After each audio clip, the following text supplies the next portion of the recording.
സകല അനുഗ്രഹത്തിനും അധിപതിയായ കർത്താവ് ഇന്ന് രാത്രികാലം എഴുന്നള്ളി വന്നിട്ടുണ്ട്. എന്നെ കണ്ടുകൊണ്ടിരിക്കുന്ന, എന്നെ കേട്ടുകൊണ്ടിരിക്കുന്ന ദൈവദാസിമാരുടെ ഹൃദയങ്ങളോട് പരിശുദ്ധാത്മാവ് വ്യക്തമായി ഇടപെടുമെന്ന് ഇന്ന് രാത്രികാലം പരിശുദ്ധാത്മാവിനോട് ഇടപെടുന്നുണ്ട്. നിങ്ങൾ കടന്നു പോകുന്ന വിഷയം എന്തെന്ന് എനിക്കറിയത്തില്ല, എന്നാൽ നമ്മൾ തമ്മിൽ കണ്ടിട്ടില്ലെങ്കിലും നിങ്ങളുടെ കുടുംബ സമയം എങ്ങനെയാണെന്നോ, നിങ്ങളുടെ അവസ്ഥകൾ എന്താണെന്നോ എനിക്കറിയത്തില്ല, എന്നാൽ പരിശുദ്ധാത്മാവിനെ നന്നായി അറിയാം. ഹല്ലേലൂയ. രക്തസ്രാവമുള്ള സ്ത്രീ അവൾ ഭവനത്തിൽ നിന്ന് ഇറങ്ങിയപ്പോൾ തന്നെ അവളെ കണ്ടൊരു കർത്താവുണ്ട്. ഹല്ലേലൂയ. ആ കൂടി നിന്ന പുരുഷാരത്തിന് അറിയത്തില്ല ഇങ്ങനെ ഒരുവൾ അവരുടെ നടുവിലുണ്ടെന്ന്. ഹല്ലേലൂയ. ഇപ്പോൾ എന്നെ കണ്ടുകൊണ്ടിരിക്കുന്ന ഈ സൂമിലായിരിക്കുന്ന നിങ്ങൾക്ക് പലർക്കും നിങ്ങളുടെ തമ്മിലുള്ള പ്രശ്നങ്ങൾ അറിയത്തില്ല. ഹല്ലേലൂയ. നിങ്ങൾ ആയിരിക്കുന്ന അവസ്ഥകൾ അറിയത്തില്ല. നിങ്ങളുടെ തൊട്ടടുത്തിരിക്കുന്നവർ ചിലപ്പോൾ നിങ്ങളുടെ ശരീരത്തിന്റെ അവസ്ഥകൾ പറഞ്ഞാൽ മനസ്സിലാവത്തില്ല, എന്നാൽ പരിശുദ്ധാത്മാവിനെ നിങ്ങളെ അറിയാം. അല്ലെങ്കിൽ നിങ്ങളുടെ ശരീരത്തിന്റെ അവസ്ഥ അറിയാം. അല്ലെങ്കിൽ ഞാൻ എപ്പോഴും പറയുന്ന ഒരു കാര്യമുണ്ട്, നമ്മൾ നെടുവീർപ്പിടുന്ന നമ്മുടെ നെടുവീർപ്പിന്റെ അല്ലെങ്കിൽ ആ അവസ്ഥ പോലും കർത്താവിനറിയാം. നമ്മൾ എപ്പോഴാണ് നെടുവീർപ്പിടുന്നത്? നമ്മൾക്കൊരു വേദന വരുമ്പോൾ, നമ്മളെ മറ്റുള്ളവർ മനസ്സിലാക്കുന്നില്ലല്ലോ എന്ന് കാണുമ്പോൾ അറിയാതെ നമ്മൾ നെടുവീർപ്പിട്ടു പോകും. എന്നാൽ ആ നെടുവീർപ്പിന്റെ അതിന്റെ അവസ്ഥ പോലും, അത് എന്തിനു വേണ്ടി നീ നെടുവീർപ്പിട്ടെന്ന് പോലും അറിയുന്ന ഒരു കർത്താവ. ഇത്ര നല്ല ദൈവത്തെ രുചിച്ചറിയുവാൻ കഴിഞ്ഞത് എത്ര ഭാഗ്യമാണ് ദൈവമക്കളെ. ഈ ഭാഗ്യം മറ്റാർക്കും ദൈവം തന്നില്ല, നമ്മളെ തെരഞ്ഞെടുത്തത് കൊണ്ട്. ഹല്ലേലൂയ. അതിനെ ഓർത്ത് എപ്പോഴും നന്ദിയുള്ളവരായിരിക്കണം. ഇന്ന് രാത്രികാലം നിങ്ങളോട് പറയുവാൻ പരിശുദ്ധാത്മാവ് എനിക്ക് നൽകി തന്ന ദൂത് ഞാൻ ആദ്യമായി നിങ്ങളോട് കൈമാറട്ടെ. ഹല്ലേലൂയ. സങ്കീർത്തനങ്ങൾ 91 അധ്യായം അതിന്റെ 15 വാക്യം. 91 സങ്കീർത്തനം 15 വാക്യം. എനിക്കറിയാം നിങ്ങൾക്ക് എല്ലാവർക്കും ഈ സങ്കീർത്തന കാണാപ്പാടമാണ്, എന്നാൽ ഈ മീറ്റിങ്ങിന് വേണ്ടി പ്രാർത്ഥിച്ചപ്പോൾ പരിശുദ്ധാത്മാവ് പെട്ടെന്ന് എന്നോട് ഇടപെട്ട വചനമാണ്. ഹല്ലേലൂയ. ഹല്ലേലൂയ. ഞാൻ ആ വാക്യം വായിക്കുവാൻ ആഗ്രഹിക്കുന്നു. അവൻ എന്നെ വിളിച്ചപേക്ഷിക്കും, ഞാൻ അവന് ഉത്തരം അരുളും. കഷ്ടകാലത്ത് ഞാൻ അവനോട് കൂടെയിരിക്കും, ഞാൻ അവനെ വിടുവിച്ച് മഹത്വപ്പെടുത്തും. ഹല്ലേലൂയ. ഈ വചനം നമുക്കെല്ലാം സുപരിചിതമായ വചനമാണ്, എന്നാൽ പരിശുദ്ധാത്മാവിനോട് വ്യക്തമായി പറയുവാൻ ആഗ്രഹിച്ച ദൂത് ഞാൻ നിങ്ങളോട് ആദ്യമായി കൈമാറുകയാണ്. ഹല്ലേലൂയ. നമ്മൾ വിളിച്ചപേക്ഷിക്കുന്ന നാളിൽ നമുക്ക് ഉത്തരം അരുളുന്ന ഒരു ദൈവമാണ് നമുക്കുള്ളത്. അത് മാത്രമല്ല, കഷ്ടകാലത്ത് നമ്മളോട് കൂടെ ഇരിക്കുന്ന ദൈവം. ഹല്ലേലൂയ. അത് മാത്രമല്ല, നമ്മളെ വിടുവിച്ച് നമ്മളെ മഹത്വപ്പെടുത്തുന്ന ദൈവം. അല്ലെങ്കിൽ 2 കാര്യങ്ങളാണ് എനിക്ക് പ്രധാനമായി പറയുവാനുള്ളത്. നമ്മൾ വിളിച്ചപേക്ഷിക്കുമ്പോൾ നമ്മൾക്ക് ഉത്തരമരുളുന്ന ദൈവമാണ്, കഷ്ടകാലത്ത് നമ്മളോട് കൂടി ഇരിക്കുന്ന ദൈവമാണ്. എന്നാൽ പ്രധാനമായി എനിക്ക് പറയുവാൻ ആഗ്രഹിക്കുന്ന ദൂത്, ഇന്ന് നിങ്ങളോട് പറയുവാൻ കർത്താവിനോട് പറഞ്ഞത്, നിങ്ങളെ വിടുവിച്ച് നിങ്ങളുടെ നാമത്തെ അല്ലെങ്കിൽ കർത്താവിന്റെ നാമത്തെ മഹത്വപ്പെടുത്തുന്ന ഒരു ദൈവം. ഹല്ലേലൂയ.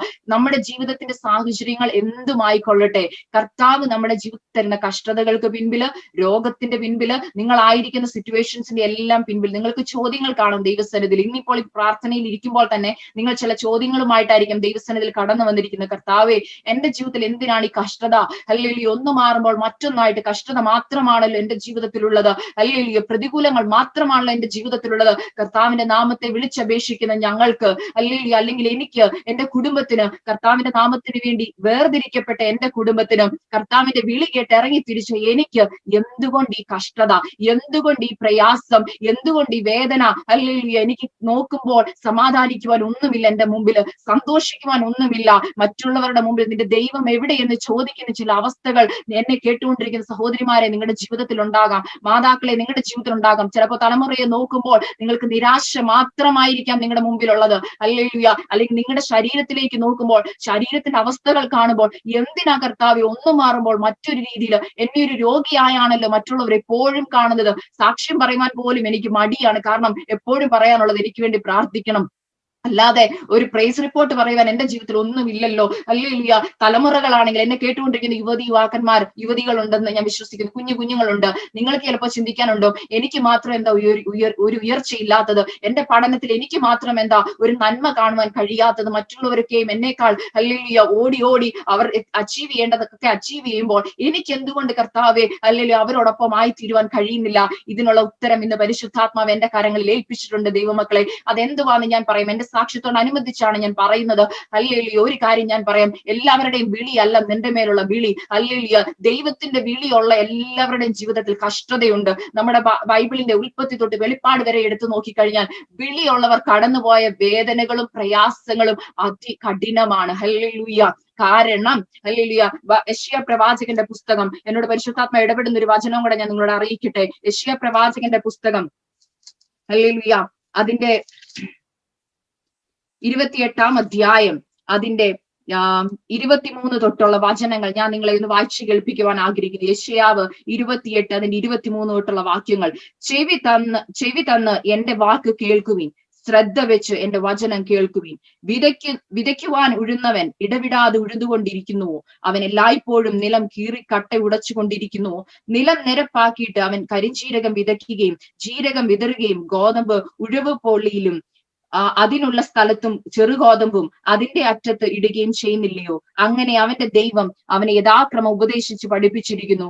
കരിഞ്ജീരകം മെതിവണ്ടി കൊണ്ടും മെതിക്കുന്നില്ല, ജീരകത്തിന്മേൽ വണ്ടിയുടെ ചക്രം ഉരുട്ടുന്നതുമില്ല. കരിഞ്ജീരകം വടി കൊണ്ടും ജീരകം കോൽ കൊണ്ടും തല്ലിയെടുക്കുകയെ അത്രേ ചെയ്യുന്നത്.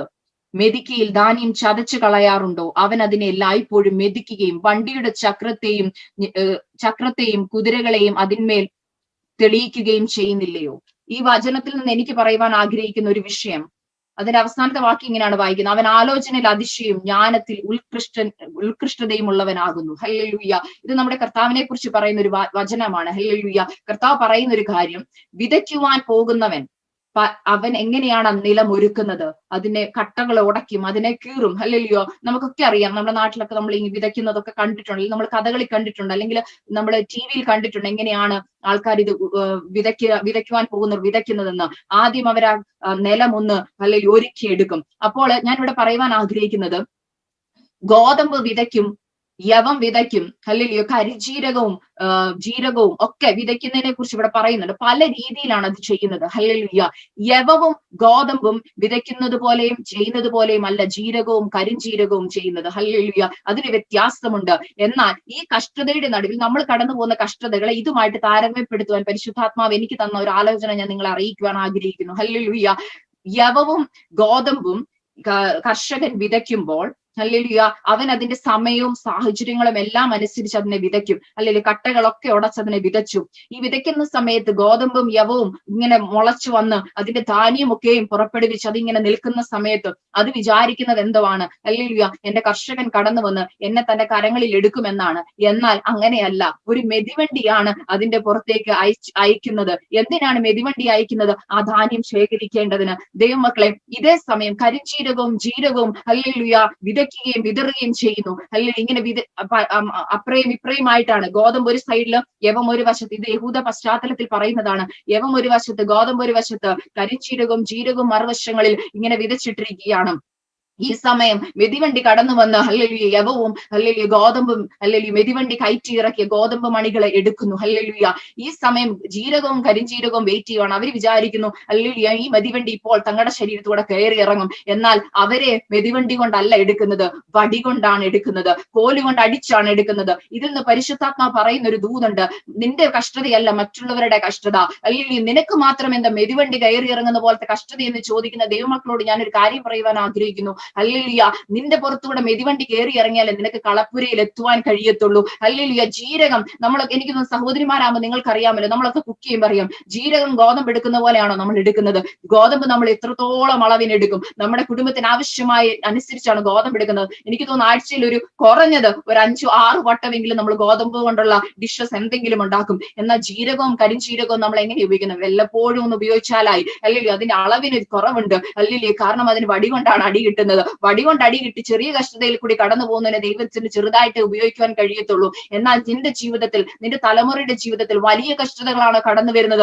അതിന്റെ അർത്ഥം അവരെ ഉപയോഗിക്കുവാൻ പരിശുദ്ധാത്മാവിന് അല്ലെങ്കിൽ വലിയ പ്രാപ്തിയും വലിയ വലിയ വിളിയുമാണുള്ളത്. അല്ലെങ്കിൽ നിന്റെ ജീവിതത്തിലെ വിളി വലുതാണെങ്കിൽ നിന്റെ ജീവിതത്തിൽ മെതിവണ്ടി ഉറപ്പായും ഉണ്ടായിരിക്കും. എന്നാൽ എനിക്ക് മെതിവണ്ടി വേണ്ട, എനിക്ക് വടി മതിയെന്ന് നീ പറഞ്ഞാൽ അതിന്റെ അർത്ഥം നിനക്കൊരു ചെറിയ ബോട്ടിലിനകത്ത് ഒതുങ്ങി ഒരു മൂലക്കിരിക്കാം. എന്നാൽ കളപ്പുരയിൽ ചെല്ലണോ? ഹല്ലേലൂയ, രാജാവിന്റെ മാളിക മുറിയിലും ദരിദ്രന്റെ ഹല്ലേലൂയ കുടിലുകളിലും ചെന്ന് കയറുവാൻ കഴിയുന്നവരാണ് ഹല്ലേലൂയ ഗോതമ്പും യവവും. ഹല്ലേലൂയ, അതൊരു നമ്മൾ പറയുന്ന മെയിൻ കോഴ്സ് ഫുഡാണ് യവം കൊണ്ടും ഗോതമ്പ് കൊണ്ടുണ്ടാക്കുന്നത്. എന്നാൽ ജീരകം എവിടെയെന്ന് നമ്മൾ ഏതെങ്കിലും കറിക്കകത്ത് നോക്കിയാൽ നമുക്ക് കാണാൻ പോലും കഴിയത്തില്ല. നമ്മൾ തപ്പിയെടുക്കേണ്ടി വരും. എന്നാൽ യവവും ഗോതമ്പും കൊണ്ട് മെയിൻ കോഴ്സ് ഫുഡ് ഉണ്ടാക്കി ഒരാൾക്ക് നമ്മൾ കൊടുക്കുമ്പോൾ അത് അല്ലെങ്കിൽ സംതൃപ്തിയോടെ അവർ കഴിച്ചിട്ട് നല്ലതായിരുന്നു എന്ന് പറയുമ്പോൾ ഈ യവത്തിനും ഗോതമ്പിനും പറയുവാൻ ഒരു സാക്ഷ്യമുണ്ട്. ഞങ്ങൾ ഒരു മെതിവണ്ടിയിൽ കൂടി കയറി ഇറങ്ങി, ആ കഷ്ടത വലുതായിരുന്നു. ഹല്ലേലൂയ. എന്നാൽ ഒന്നും മാറി മെതിവണ്ടികൾ കയറി ഇറങ്ങുന്നതിന്റെ കാര്യം എന്താണെന്നറിയോ? നിങ്ങളുടെ വിളിയും തെരഞ്ഞെടുപ്പും അത്രയ്ക്ക് വിലയേറിയതാണ്. ഹല്ലേലൂയ.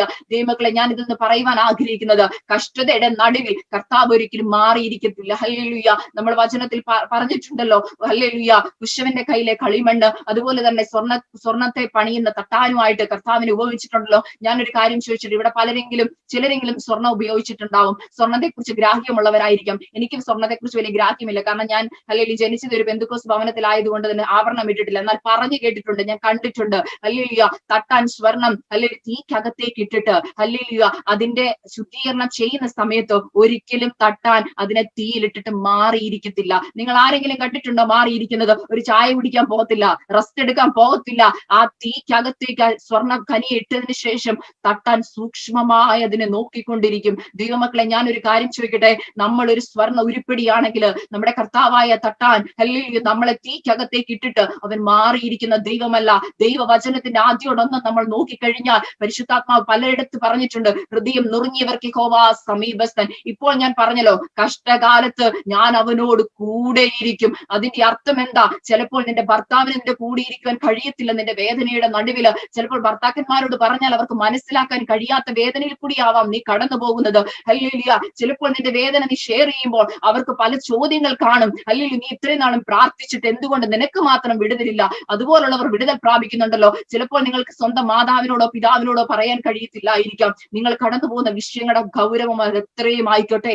എന്നാൽ സർവ്വതും പറയുവാൻ, സർവ്വതും സമർപ്പിക്കുവാൻ കഴിയുന്ന കർത്താവിടെ പറയുന്നെന്താ? എന്നെ വിളിച്ചപേക്ഷിക്കുക, ഞാൻ നിനക്ക് ഉത്തരമരളാം. ഹല്ലേലൂയ കഷ്ടകാലത്ത് ഞാൻ നിന്നോട് കൂടെയിരിക്കാം. അത് മാത്രമല്ല, ഞാൻ നിന്നെ വിടിവിച്ച് മഹത്വപ്പെടുത്തും. ഹല്ലേലൂയ ഞാൻ പറഞ്ഞല്ലോ, കളപ്പുരയിൽ ഒരു ഗോതമ്പ് ശേഖരിച്ചു കഴിഞ്ഞാൽ ആ ഗോതമ്പിന് ഇപ്പോൾ ഇരിക്കുന്നവൻ കളപ്പുരയിലാണ്. അവന്റെ പേരിനൊരു വ്യത്യാസമാണ്. അവനിപ്പോൾ വയലിലല്ല, അവൻ മെതിവണ്ടിയുടെ ചക്രത്തിന് അടിയിലല്ല, അവനിപ്പോൾ ഇരിക്കുന്നത് ഹല്ലേലൂയ ഒരു കളപ്പുരയ്ക്കകത്താണ്. അവന്റെ നാമത്തിനൊരു വ്യത്യാസം വന്നു. ഹല്ലേലൂയ ഇതുപോലെ തന്നെ നമ്മുടെ ജീവിതത്തിന്റെ കഷ്ടതകളുടെ നടുവില് കർത്താവിന് ഒരു ദേശമുണ്ട്. ഹല്ലേലൂയ എന്റെ ഒരു സാക്ഷ്യം കൂടെ ഞാൻ പറയുവാൻ ആഗ്രഹിക്കുന്നു. എന്നെ കേട്ടുകൊണ്ടിരിക്കുന്ന ഒരു കുഞ്ഞു മക്കളുണ്ട്, അല്ലെങ്കിൽ യുവതികളുണ്ട്, അല്ലെങ്കിൽ പ്രായമുള്ള മാതാക്കളുണ്ട്. എന്റെ സാക്ഷ്യം എന്ന് പറയുമ്പോൾ ഹല്ലേലൂയ ഞാൻ ആദ്യം എപ്പോഴും പറയും, എന്റെ സാക്ഷ്യത്തിന് തുടക്കം ഞാൻ എന്റെ മമ്മിയെ കുറിച്ച് പറയും. എന്റെ മാതാവിനെ കുറിച്ച് പറയാതെ എന്റെ സാക്ഷ്യം കംപ്ലീറ്റ് ആവത്തില്ല. ഹല്ലേലൂയ ദൈവമക്കളെ, എന്നെ കേട്ടുകൊണ്ടിരിക്കുന്ന മാതാക്കളെ, നിങ്ങൾ യുവതികൾ, ഇനി നിങ്ങൾ വിവാഹിതരായി കഴിഞ്ഞ് നിങ്ങൾക്ക് ദൈവം തലമുറകളെ തന്നാൽ ഈ സാക്ഷ്യം എന്നും നിങ്ങളുടെ ഹല്ലേലൂയ ബോധ മനസ്സിലുണ്ടാവണം. ഹല്ലേലൂയ മാതാക്കളോട് ഞാനൊരു കാര്യം പറയട്ടെ, ഹല്ലേലൂയ നിങ്ങളുടെ പ്രാർത്ഥനയാണ് നിങ്ങളുടെ തലമുറയുടെ വിജയം എന്ന് പറയുന്നത്. ഹല്ലേലൂയ മാതാക്കൾ കണ്ണുനീരൊഴുക്കിയിട്ടുണ്ടോ, പ്രാർത്ഥിച്ചിട്ടുണ്ടോ, ഉപവസിച്ചിട്ടുണ്ടോ, നിങ്ങളുടെ തലമുറകൾ നഷ്ടമായി പോവാൻ കർത്താവ് സമ്മതിക്കത്തില്ല. ഹല്ലേലൂയ ഞാൻ എന്റെ മാതാവിനെ കുറിച്ച് പറയുവാൻ ആഗ്രഹിക്കുന്നു. എന്റെ മമ്മി ഒരു യാക്കോബ കുടുംബത്തിൽ ജനിച്ചു വളർത്തപ്പെട്ട ഒരു മകളായിരുന്നു. മണർകാട് പള്ളി, കോട്ടയം മണർകാട് പള്ളിയിൽ ഒരു വിശ്വാസിയായിരുന്നു എന്റെ മമ്മി. അല്ലെങ്കിൽ 12 വയസ്സുള്ളപ്പോൾ അല്ലെങ്കിൽ ഒരു മർത്തോമ ഫാമിലിയില് യാദൃശ്ചികമായി കടന്നു പോയപ്പോൾ അവിടെ വെച്ച് ദൈവവചനം കേൾക്കുവാൻ കർത്താവായ യേശുക്രിസ്തുവിനെ സ്വന്തം രക്ഷിതാവായി സ്വീകരിക്കുവാനിടയായി തീർന്നു. അതിനുശേഷം സ്നാനപ്പെടുവാൻ പരിശുദ്ധാത്മ ഇടപെട്ടുകൊണ്ടിരുന്നു. വചനം വായിച്ച് രൂപാന്തരപ്പെട്ടയാളാണ് എന്റെ മമ്മി. ഹല്ലേലൂയ വചനത്തിൽ കൂടി പരിശുദ്ധാത്മ സ്നാനത്തെ കുറിച്ച് ഇടപെട്ടു. മമ്മി സ്നാനപ്പെടുവാൻ ഇടയായി തീർന്നു. എന്നാൽ അതിന്റെ പേരിൽ ഭവനത്തിൽ നിന്ന് ഹല്ലേലൂയ ഒത്തിരി ഉപദ്രവം സഹിക്കേണ്ടി വന്നു. മൂത്തയാങ്ങളെ ഒത്തിരി ഉപദ്രവിച്ചു, അപ്പച്ചനെ ഒത്തിരി ഉപദ്രവിച്ചു. അങ്ങനെ ഒരുപാട് ഉപദ്രവം ഏറ്റു. ഹല്ലേലൂയ മുറിക്കുള്ളിൽ അനേക ദിവസങ്ങളെ ഹല്ലേലൂയ പൂട്ടിയിട്ടു. ഭക്ഷണം കൊടുക്കാതെ മമ്മിയുടെ വസ്ത്രങ്ങൾ മൊത്തം കത്തിച്ചു കളഞ്ഞു. പഠനം സ്റ്റോപ്പ് ചെയ്തു. ഒരുപാട് വേദനകൾ അനുഭവിച്ചു. എന്നാൽ മമ്മി പറഞ്ഞൊരു കാര്യമുണ്ട്, ഇല്ല, ജീവിക്കുന്നെങ്കിൽ ക്രിസ്തു മരിക്കുന്നത് എനിക്ക് ലാഭം. ഹല്ലേലൂയ എല്ലാറ്റിനും ഉപരി കർത്താവിനെ അധികമായി സ്നേഹിച്ചു. എന്റെ മമ്മിയുടെ ഏറ്റവും വലിയ ആഗ്രഹം ജീവിക്കുന്നെങ്കിൽ ക്രിസ്തുവിന് വേണ്ടി ജീവിക്കണം, അല്ലെങ്കിൽ മരിക്കുവാണെങ്കിൽ ഒരു രക്തസാക്ഷിയായി മരിക്കണം. അത് മമ്മിയുടെ വലിയ ആഗ്രഹമായിരുന്നു. എന്നാൽ ദൈവമക്കളെ ഒറ്റയ്ക്ക് ജീവിക്കാനായിരുന്നു മമ്മിയുടെ ആഗ്രഹം. വിവാഹം കഴിക്കേണ്ട എന്നൊക്കെ വിചാരിച്ചിരുന്നു. എന്നാൽ പരിശുദ്ധാത്മാവ് പറഞ്ഞു, ഇല്ല, നീ വിവാഹസ്ഥയായി കുടുംബസ്ഥരായി ദൈവവേല ചെയ്യണമെന്നാണ് എന്റെ ആഗ്രഹമെന്ന് ആ വിളി മമ്മിക്ക് ലഭിച്ചതുകൊണ്ട് മമ്മി ദൈവസന്നിധിയിൽ പ്രാർത്ഥിച്ചു കൊണ്ടിരുന്നു. അല്ലെങ്കിൽ മമ്മി ഭവനത്തിൽ നിന്ന് ഇറക്കി വിട്ടു. അമ്മേനൂരിലുള്ള ഒരു ഭവനത്തിലായിരുന്നു മമ്മി, വിശ്വാസികളുടെ ഭവനത്തിൽ മമ്മിയെ അവർ സ്വീകരിച്ചു. അവിടെ ആയിരിക്കാൻ ഇടയായി തീർന്നു. എന്നാൽ അങ്ങനെ ഇരുന്നപ്പോഴാണ് പരിശുദ്ധാത്മ ഇടപെട്ടെന്ന് വിവാഹിത ആവണമെന്ന് അങ്ങനെ മമ്മി പ്രാർത്ഥിച്ചു കൊണ്ടിരുന്നു. അല്ലെങ്കിൽ മമ്മി ദൈവസന്നിധിയിൽ ഒറ്റ കാര്യം പറഞ്ഞുള്ളൂ, കർത്താവ് എനിക്ക് ഏകയായിരിക്കാനാണ് ആഗ്രഹം. എന്നാൽ അങ്ങ് എന്നോട് പറഞ്ഞു വിവാഹം കഴിക്കുവാൻ. എന്നാൽ എനിക്കൊരു ആഗ്രഹമുണ്ടപ്പ, ആ ആഗ്രഹം സാധിപ്പിച്ചു തരണം, അങ്ങനെ ഒരു വ്യക്തി എനിക്ക് നൽകി തരണം. ഹല്ലേലൂയ മമ്മിയുടെ ആഗ്രഹം ഇതായിരുന്നു. അല്ലെങ്കിൽ മമ്മി പല കല്യാണാലോചനയോട് മമ്മിയുടെ ഭവനക്കാര് തന്നെ മമ്മിയെ തിരിച്ച് വീട്ടിൽ വിളിച്ചുകൊണ്ട് വന്നു. കാരണം അവർക്ക് പേടിയായിരുന്നു, പെന്തക്കോസ്തുകാര് കല്യാണം കഴിപ്പിച്ച് വിട്ടു കഴിഞ്ഞാൽ എന്തെങ്കിലും താഴ്ന്ന ജാതിയിലോ അല്ലെങ്കിൽ പണമില്ലാത്തടത്തോ കെട്ടിച്ചു വിടും. അതുകൊണ്ട് തന്നെ അവരുടെ കുടുംബത്തിന്റെ സ്റ്റാറ്റസിന് അത് ചേരാത്തത് കൊണ്ട് അവർക്ക് പറ്റിയ കുടുംബത്തിലുള്ള ഒരാളുമായിട്ട് വിവാഹം കഴിപ്പിക്കണമെന്നോർത്ത് പെന്തക്കോസ്തിൽ തന്നെയുള്ള എന്നാൽ അത്യാവശ്യം പണവും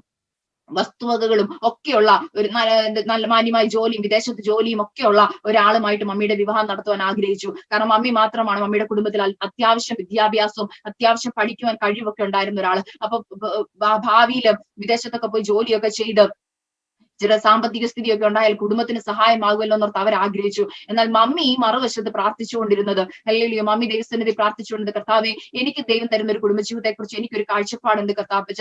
അങ്ങയുടെ ഹിതപ്രകാരം, എന്റെ ഇഷ്ടപ്രകാരം എനിക്ക് ഒരാളെ നൽകി തരണം. അങ്ങയുടെ ഹിതം മതി, എങ്കിലും എന്റെ ഒരു ആഗ്രഹം ഞാൻ ദൈവസന്നിധി വെക്കുമോ എന്ന് പറഞ്ഞു. എന്നാൽ കൊണ്ടുവന്ന ആലോചനകളെല്ലാം വലിയ ഹൈ ക്ലാസ് ഫാമിലിയിൽ നിന്നും വലിയ ഇതൊക്കെ ആയിരുന്നു. അങ്ങനെ ഇത് മമ്മി എല്ലാ കല്യാണാലോചനയും വേണ്ടാന്ന് വെച്ചപ്പോൾ മമ്മിയുടെ അപ്പച്ചൻ ഒരു ദിവസം വിളിച്ചിട്ട് ചോദിച്ചു, എന്തുകൊണ്ടാണ് നീ ഇങ്ങനെ വേണ്ട എന്ന് പറയുന്നത്? ഞങ്ങൾ കൊണ്ടുവന്നതെല്ലാം നല്ല കാര്യങ്ങളല്ലേ, എന്നാൽ നീ എന്തുകൊണ്ട് ഇതിന് മറുതലിക്കുന്നത്? അപ്പൊ മമ്മി പറഞ്ഞു, അപ്പച്ചാ, എനിക്ക് വേണ്ടത് ഇങ്ങനത്തെ ഒരാളെ അല്ല. അപ്പൊ പിന്നെ നിനക്ക് എങ്ങനത്തെ ഒരാളെ വേണ്ടത് പറയാൻ പറഞ്ഞു. അപ്പോൾ മമ്മിയുടെ സഹോദരങ്ങളും അപ്പച്ചനും അമ്മച്ചും എല്ലാം വെയിറ്റ് ചെയ്യുക. അപ്പൊ മമ്മിയുടെ അനീറ്റിയെയും ഓൾറെഡി കല്യാണം കഴിപ്പിച്ചു വിട്ടു. മമ്മിയുടെ അനീറ്റി വിവാഹിതയായി. ഇനി മമ്മി മാത്രമേ വെയിറ്റ് ചെയ്യുന്നുള്ളൂ. അപ്പോൾ തന്നെ മമ്മി പറഞ്ഞു, എന്റെ ആഗ്രഹം ഇതാണ്, ഈ ഭൂമിയിൽ ഒരു സെന്റ് സ്ഥലമോ വീടോ വസ്തുവോ ബാങ്ക് ബാലൻസോ ഒന്നും ഇല്ലാത്ത ഒരാളെ മതിയെന്ന്. ഇത് കേട്ട പുറകെ എല്ലാവരും ചിരിക്കാനിടയായി തീർന്നു. പെന്തക്കോസ്തിൽ പോയി വട്ടായതാ, അല്ലെങ്കിൽ ഇങ്ങനെ ആരും ഒരു പെൺപിള്ളാരും പറയത്തില്ല, അല്ലേ സഹോദരിമാരെ? നമ്മൾ ആരെങ്കിലും പറയുവോ ഈ ലോകത്തിൽ ഒന്നും ഇല്ലാത്ത ഒരാളെ മതിയെന്ന്? വീട് വേണ്ട, വസ്തു വേണ്ട, ഒന്നും വേണ്ടാത്ത ഒരാള്. മമ്മി പറഞ്ഞത് ഇങ്ങനെയാണ്, തിഷ്ബിയിൽ നിന്നുള്ള തിഷ്ബിയനായ ഏലിയാവിനെ പോലെ കെരീത്തി പോകാൻ പറഞ്ഞ കെരീത്തി പോണം, സാരാഫാത്തി പോകാൻ പറഞ്ഞ സാരാഫാത്തി പോണം. ഹല്ലേലൂയ. സമ്പത്തോ വീടോ വസ്തു ഒന്നും കർത്താവിന്റെ വേല ചെയ്യുവാൻ ഒരു തടസ്സമായി തീരരുത്. മമ്മിയുടെ കാഴ്ചപ്പാട് അതായിരുന്നു. കാരണം അല്ലെങ്കിൽ വീടും വസ്തുവും ഒക്കെ ഉണ്ടെങ്കിൽ, ആടുമാടുകളൊക്കെ ഉണ്ടെങ്കിൽ, അല്ലെങ്കിൽ ഒരു ശുശ്രൂഷയ്ക്ക് വിട്ടാൽ നമ്മൾ എന്ത് പറയും? അയ്യോ, വീട് നോക്കാൻ ആളില്ല, അല്ലെങ്കിൽ തേങ്ങ ആരെങ്കിലും പെറുക്കിക്കൊണ്ടു പോകും, അവിടെ ആരുമില്ല, അല്ലെങ്കിൽ ആടിനെ നോക്കാൻ ആളില്ല, പശുവിനെ നോക്കാൻ ആളില്ല, ഇങ്ങനെ പറയും. അതുകൊണ്ട് ഇതൊന്നും എനിക്ക് വേണം, എനിക്ക് ഒരു കമ്മിറ്റ്മെന്റും പറ്റത്തില്ല, അല്ലെങ്കിൽ എനിക്ക് പൂർണ്ണ സമയം സുശേഷ വേല ചെയ്യണം. ഇതായിരുന്നു മമ്മിയുടെ ആഗ്രഹം. അപ്പൊ മമ്മിയുടെ അപ്പച്ചൻ പറഞ്ഞു, ഇങ്ങനെ ഒരാളെ കണ്ടുകിട്ടാൻ പ്രയാസമായിരിക്കും, അല്ലെങ്കിൽ കിട്ടും, ഒന്നുമില്ലാത്ത താഴ്ന്ന ജാതിയിലോ അല്ലെ അങ്ങനെയുള്ള ആൾക്കാരെ കിട്ടും. അങ്ങനെ മമ്മിയെ വളരെയധികം ആക്ഷേപിക്കുവാൻ ഇടയായി തീർന്നു. എന്നാൽ മമ്മി പറഞ്ഞു, ഇല്ല, പരിശുദ്ധാത്മാവിനോട് ഞാൻ പറഞ്ഞിട്ടുണ്ട്, കർത്താവിനോട് പറഞ്ഞിട്ടുണ്ട്, പരിശുദ്ധാത്മാവ് എന്നെ ആളെ കാണിച്ചു തന്നിട്ടുണ്ട്. മമ്മിക്ക് ദൈവാത്മാവ് രാത്രി ദർശനത്തില് പപ്പായെ വ്യക്തമായിട്ട് കാണിച്ചു കൊടുത്തു. വളരെ മെലിഞ്ഞ്, അല്ലെങ്കിൽ ഒരു വെള്ള ഷർട്ട് ഇട്ട ഒരാളെ മമ്മിക്ക് ദർശനത്തിൽ പരിശുദ്ധാത്മാവ് കാണിച്ചു കൊടുത്തു. മമ്മി പറഞ്ഞു, എന്നെ കാണിച്ചു തന്നിട്ടുണ്ട്, ഞാൻ ആ വ്യക്തിക്ക് വേണ്ടി പ്രാർത്ഥിച്ചുകൊണ്ടിരിക്കുകയാണ്, കറക്റ്റ് സമയമാകുമ്പോൾ എന്റെ മുമ്പിൽ കടന്നു വരുമെന്ന് പറഞ്ഞു. അങ്ങനെ ഇരിക്കുമ്പോഴാണ് ഈ വിവാഹാലോചന കടന്നു വരുന്നത്. ഹല്ലേലൂയ. അങ്ങനെ ഈ വിവാഹം നടക്കുവാനിടയായി തീർന്നു. എന്റെ പപ്പായുടെ ഭവനം എന്ന് പറയുന്നത് പപ്പായുടെ ചെറിയ പ്രായത്തിൽ 8 മാസമുള്ളപ്പോൾ പപ്പ മരിച്ചുപോയി. അതുകൊണ്ട് തന്നെ ഹല്ലേലൂയ, പപ്പായുടെ അമ്മച്ചിയും സഹോദരങ്ങൾ 2 പേരാണ് അവരോട്, പപ്പായും പപ്പായുടെ ചേട്ടനും. അവരെ കുടുംബമായിട്ട് അമ്മച്ചിയുടെ വീട്ടിലേക്ക് കൊണ്ടുവന്നു, അരിപ്രമ്പിലേക്ക് കൊണ്ടുവന്നു. ഹല്ലേലൂയ. അവർക്ക് വസ്തുവില്ല, വീടില്ല. പപ്പായുടെ അപ്പച്ചനും അവരുടെ വലിയപ്പച്ചന്റെ വീട്ടിലാണ് അവർ താമസിക്കുന്നത്. അതായത് പപ്പായുടെ അമ്മാച്ചന്റെ വീട്ടിലാണ് അവർ താമസിച്ചുകൊണ്ടിരുന്നത്. അമ്മച്ചിക്ക് സ്വന്തമായിട്ട് ഒന്നുമില്ല. അമ്മച്ചിക്ക് ഉണ്ടായിരുന്ന ഒരു വസ്തു എന്ന് പറയുന്നത്, അപ്പച്ചൻ വീതം വെച്ചു കൊടുത്ത വസ്തു എന്ന് പറയുന്നത്, അത് അരിപ്രമ്പിലുള്ള IPC ചർച്ചിന് എഴുതി കൊടുത്തു. അതുകൊണ്ട് തന്നെ അമ്മച്ചിക്ക് ഒന്നുമില്ല. ഹല്ലേലൂയ. അതുകൊണ്ട് തന്നെ ഇവർ അമ്മാച്ചന്റെ വീട്ടിൽ കഴിയുന്നു. ഇവർക്ക് സ്വന്തമായിട്ട് വീടോ വസ്തു ഒന്നുമില്ല. ഹല്ലേലൂയ. ഇതേ സമയം എന്റെ മമ്മിയുടെ ആഗ്രഹം ഇതായിരുന്നു. ഞാൻ ദൈവമക്കളോട് പറയുവാൻ ആഗ്രഹിക്കുന്ന വിഷയം ഇതാണ്. മാതാക്കളോടും സഹോദരങ്ങളോടും എന്നെ കേട്ടുകൊണ്ടിരിക്കുന്ന യുവതികളോടും എന്റെ മമ്മിയുടെ കാഴ്ചപ്പാട് ഇതായിരുന്നു. ദൈവം എന്റെ കുടുംബജീവിതത്തെ അനുഗ്രഹിച്ച് എനിക്ക് തലമുറകളെ തന്നാൽ, വിശ്വാസ ജീവിതം അവർ പഠിക്കണമെങ്കിൽ ഒന്നുമില്ലായ്മയിൽ നിന്ന് തുടങ്ങണം. ഹല്ലേലൂയ. എനിക്ക് നാളെ തലമുറകളെ തന്നാൽ അവർ വിശ്വാസം പഠിക്കണം, അവർ പ്രാർത്ഥനയുടെ ശക്തി പഠിക്കണം, അവർ ദൈവവുമായിട്ടുള്ള ബന്ധത്തിലേക്ക് കടന്നു വരണം. അതുകൊണ്ട് തന്നെ മമ്മി പറഞ്ഞു, ഹല്ലേലൂയ, കർത്താവേ, എനിക്ക് അങ്ങനെ ഒരു കുടുംബജീവിതം മതി. ദൈവം പ്രാർത്ഥന കേട്ടു, അങ്ങനെ തന്നെ ഒരു കുടുംബജീവിതം കൊടുത്തു. ഞങ്ങൾ ആദ്യമായിട്ട് സുശിഷ വേലയിൽ എന്റെ പപ്പായും മമ്മി ആയിരിക്കുന്നത് അല്ലെങ്കിൽ കോട്ടയത്ത് മുണ്ടക്കയം എന്ന് പറയുന്ന സ്ഥലത്ത്, വേലനിലം എന്ന് പറയുന്ന സ്ഥലത്ത് ഒരു ചർച്ചിലായിരുന്നു. ദൈവമക്കളെ, വളരെ ദാരിദ്ര്യം. എന്റെ മമ്മിയുടെ കുടുംബം എന്ന് പറയുന്നത് വലിയൊരു ഫാമിലി, അല്ലെങ്കിൽ അത്യാവശ്യം എല്ലാ സൗകര്യത്തിൽ നിന്നുമാണ് മമ്മി ആ ഭവനത്തിലേക്ക് കടന്നു ചെല്ലുന്നത്. അല്ലെങ്കിൽ പാഴ്സനേജ് എന്ന് പറയാൻ ഒന്നുമില്ല. അല്ലെങ്കിൽ മമ്മി ഇപ്പോഴും പറയും, ചർച്ചിനോട് ചേർന്ന് ഹല്ലേലൂയ 2 സാരി കൊണ്ട് മറച്ച് ഒരു ഓല കെട്ടിയ ഒരു ചെറിയൊരു മുറിയാണ് പാഴ്സനേജ് എന്ന് പറയുന്നത്. മമ്മി എപ്പോഴും പറഞ്ഞു കേട്ടിട്ടുണ്ട്. ചിലപ്പോൾ ചോറൊക്കെ വെച്ചിട്ട് പോവും, തിരിച്ചു വരുമ്പോൾ ചോറും കലം കാലിയായിട്ട് കിടക്കുന്നത് കാണാം. കാരണം പട്ടി കയറും, കാരണം കറക്റ്റ് ആയിട്ട് കവറിങ് ഒന്നുമില്ല. അല്ലെങ്കിൽ ഇപ്പോഴ പാഴ്സനേജ് ആയിട്ടുണ്ട് ആ ചർച്ചില്. പപ്പായി മമ്മി ആയിരിക്കുന്ന സമയത്ത് പാഴ്സനേജിന് ഭിത്തിയൊന്നും കെട്ടി മറച്ചിട്ടില്ലാത്തത് കൊണ്ട് അല്ലെങ്കിൽ പട്ടിയൊക്കെ കയറി ചോറൊക്കെ ഫുള്ള് കഴിച്ചിട്ട് നല്ല വൃത്തിയാക്കിയിട്ട് രാത്രിയുടെ യാമങ്ങളില് വിശന്ന് മലമുകളിലാണ് മുണ്ടക്കയം എന്ന് പറഞ്ഞ സ്ഥലത്ത് അവിടെ നിന്ന് രാത്രിയിൽ സുശേഷ വില കഴിഞ്ഞ് തിരിച്ചു വരുമ്പോൾ ഒന്നും കഴിക്കുവാനില്ലാത്ത അനേക രാത്രികൾ ഉണ്ടായിരുന്നു. അല്ലെങ്കിൽ പ്രാർത്ഥിച്ച് വെള്ളം മാത്രം കുടിക്കും. മമ്മി പറഞ്ഞൊരു കാര്യമാണ്, എന്നെ മമ്മി പ്രഗ്നന്റ് ആയിരിക്കുന്ന സമയത്ത് അനേക രാത്രികളിൽ പട്ടിണിയാണ്. എന്നാൽ മമ്മിയുടെ വിശ്വാസം എന്ന് പറയുന്നത് ഭയങ്കരമാണ്. ഹല്ലേലൂയ. അവിടെ മമ്മി പ്രാർത്ഥിച്ച് പപ്പായോട് പറയും, പപ്പ പ്രാർത്ഥിച്ച് എനിക്കൊരു ഗ്ലാസ് വെള്ളം താ. മമ്മി എപ്പോഴും എന്നെ കാണുമ്പോൾ പറയും, പ്രാർത്ഥിച്ച് വെള്ളത്തിന്റെ ശക്തി എന്റെ ശരീരത്തിൽ ഓടുന്നത്. കാരണം മമ്മി പ്രാർത്ഥിക്കുന്നത് ഇങ്ങനെയാണ്, കർത്താവേ എന്റെ കുഞ്ഞിന് ആവശ്യമായ എല്ലാ പോഷകങ്ങളും ഈ വെള്ളത്തിനകത്ത് അങ്ങ് അയക്കണം. യേശുവിന്റെ രക്തം ഈ വെള്ളത്തിന്മേൽ തളിക്കണം. യേശുവിന്റെ രക്തത്തിനകത്ത് എല്ലാം വേണ്ടതുണ്ട്. കർത്താവെ ഞാനത് വിശ്വസിച്ച് കുടിക്കുന്നു. മമ്മി അത് കുടിക്കും. അല്ലെങ്കിൽ ദൈവമക്കളെ, ഞാൻ ഉണ്ടായപ്പോൾ ഒരു വെയിറ്റ് കുറവ് ഒന്നുമില്ല. അതുപോലെ തന്നെ എന്റെ മമ്മിയുടെ സാക്ഷ്യം, മമ്മി ഈ സമയം വരെ മരുന്ന് ഉപയോഗിച്ചിട്ടില്ല. കർത്താവിനെ രക്ഷിതാവായി സ്വീകരിച്ച ആ സമയം തൊട്ട് ദൈവസന്നിധിയിൽ എടുത്തൊരു തീരുമാനമുണ്ട്, മരിക്കുന്നെങ്കിലും മരുന്നെടുക്കത്തില്ല, മരിച്ചു വീഴുന്നതെങ്കിലും വിശ്വാസത്താൽ മരിച്ചു വീഴും. ഹല്ലേലൂയ. ഈ സമയം വരെ മമ്മി മരുന്നെടുത്തിട്ടില്ല. ഞങ്ങൾ 4 പെൺകുഞ്ഞുങ്ങളാണ്. ഞങ്ങളെ 4 പേരെ മമ്മി പ്രസവിച്ചത് വീട്ടിലാണ്. മമ്മിയുടെ ജീവിതത്തിൽ മരണത്തെ മുഖാമുഖമായി കണ്ട അനേക സന്ദർഭങ്ങളുണ്ട്. ആക്സിഡന്റുകൾ വന്നിട്ടുണ്ട്. മുഖം മൊത്തം തകർന്ന ഒരു വ്യക്തിയാണ് എന്റെ മമ്മി. എന്നാൽ ഇന്ന് എന്റെ മമ്മിയുടെ മുഖം കണ്ടാൽ നിങ്ങൾ ആരും പറയത്തില്ല ഒരു മേജർ ആക്സിഡന്റ് കഴിഞ്ഞതാണെന്ന്. അല്ലെങ്കിൽ അപ്പൻഡിസൈറ്റിസ്, രണ്ടാമത്തെ അനീതിയെ പ്രഗ്നന്റ് ആയിരിക്കുന്ന സമയത്ത് അപ്പൻഡിസൈറ്റിസ് വന്നു, ടൈഫോയിഡ് വന്നു. എന്നാൽ പ്രാർത്ഥിച്ചു വിടുതൽ നേടി. ഹല്ലേലൂയ. മരണത്തെ മുഖാമുഖമായി കണ്ട അനേക സന്ദർഭങ്ങളുണ്ട്. ഞങ്ങളെയും അങ്ങനെ തന്നെ മമ്മി വിശ്വാസ ജീവിതം പഠിപ്പിച്ചു. ഹല്ലേലൂയ. ഞാൻ പറഞ്ഞല്ലോ, ജനിച്ചു വീണത് ഒരു പെന്തക്കോസ്ത് കുടുംബത്തിലാണെങ്കിൽ പോലും എന്റെ മമ്മിയുടെ ജീവിതത്തിൽ നിന്നാണ് ഹല്ലേലൂയ ഞാൻ പ്രാർത്ഥനയുടെ വില മനസ്സിലാക്കിയത്. എന്റെ മാതാവിന്റെ ജീവിതത്തിൽ നിന്നാണ് ഉപവാസത്തിന്റെ വില മനസ്സിലാക്കിയത്. എന്റെ മാതാവിന്റെ ജീവിതത്തിൽ നിന്നാണ് ആരാധനയുടെ വില മനസ്സിലാക്കിയത്. ഹല്ലേലൂയ. പ്രാർത്ഥിച്ചും ഉപവസിച്ചും ആരാധിച്ചും നേടിയതാണ് പറയുവാനുള്ളത് എല്ലാം. ഹല്ലേലൂയ. ഇന്ന് നിൽക്കുന്നതും അതിന്റെ കൃപയാണ് ദൈവമക്കളെ. അതുകൊണ്ട് എന്നെ കേട്ടുകൊണ്ടിരിക്കുന്ന മാതാക്കളോടും സഹോദരിമാരോടും ഞാനൊരു കാര്യം പറയട്ടെ. ഹല്ലേലൂയ. കഴിഞ്ഞ നാളുകളിൽ പണ്ടൊക്കെ കേട്ടിട്ടില്ലേ നമ്മുടെ മാതാക്കള് കരഞ്ഞത്, രാത്രിയുടെ യാമങ്ങളിൽ കരയുന്ന മാതാക്കൾ ഉണ്ടായിരുന്നു. തലമുറയ്ക്ക് വേണ്ടി ഉപവസിക്കുന്ന മാതാക്കൾ ഉണ്ടായിരുന്നു. ഹല്ലേലൂയ. അവർക്ക് മക്കൾക്ക് കൊടുക്കുവാൻ ഒന്നും ഉണ്ടായിരുന്നില്ല. എന്നാൽ ഭക്ഷണം കൊടുക്കുവാൻ പോലും ഇല്ലാത്ത മാതാക്കൾ ഉണ്ടായിരുന്നു. എന്നാൽ അവർ കൊടുത്തിരുന്ന ഒരു കാര്യമുണ്ടായിരുന്നു, അവർ ദൈവിക കാര്യങ്ങളിൽ ഭയങ്കര ഹല്ലേലൂയ ആകാംക്ഷയും ഉത്സാഹമുള്ളവരായിരുന്നു. അവരവരുടെ തലമുറകൾ കൊടുത്ത ദൈവവചനമാണ്. അവരവരുടെ തലമുറകൾക്ക് വേണ്ടി കാണിച്ചു കൊടുത്ത ഉപവാസവും പ്രാർത്ഥനയും ആരാധനയുമാണ്.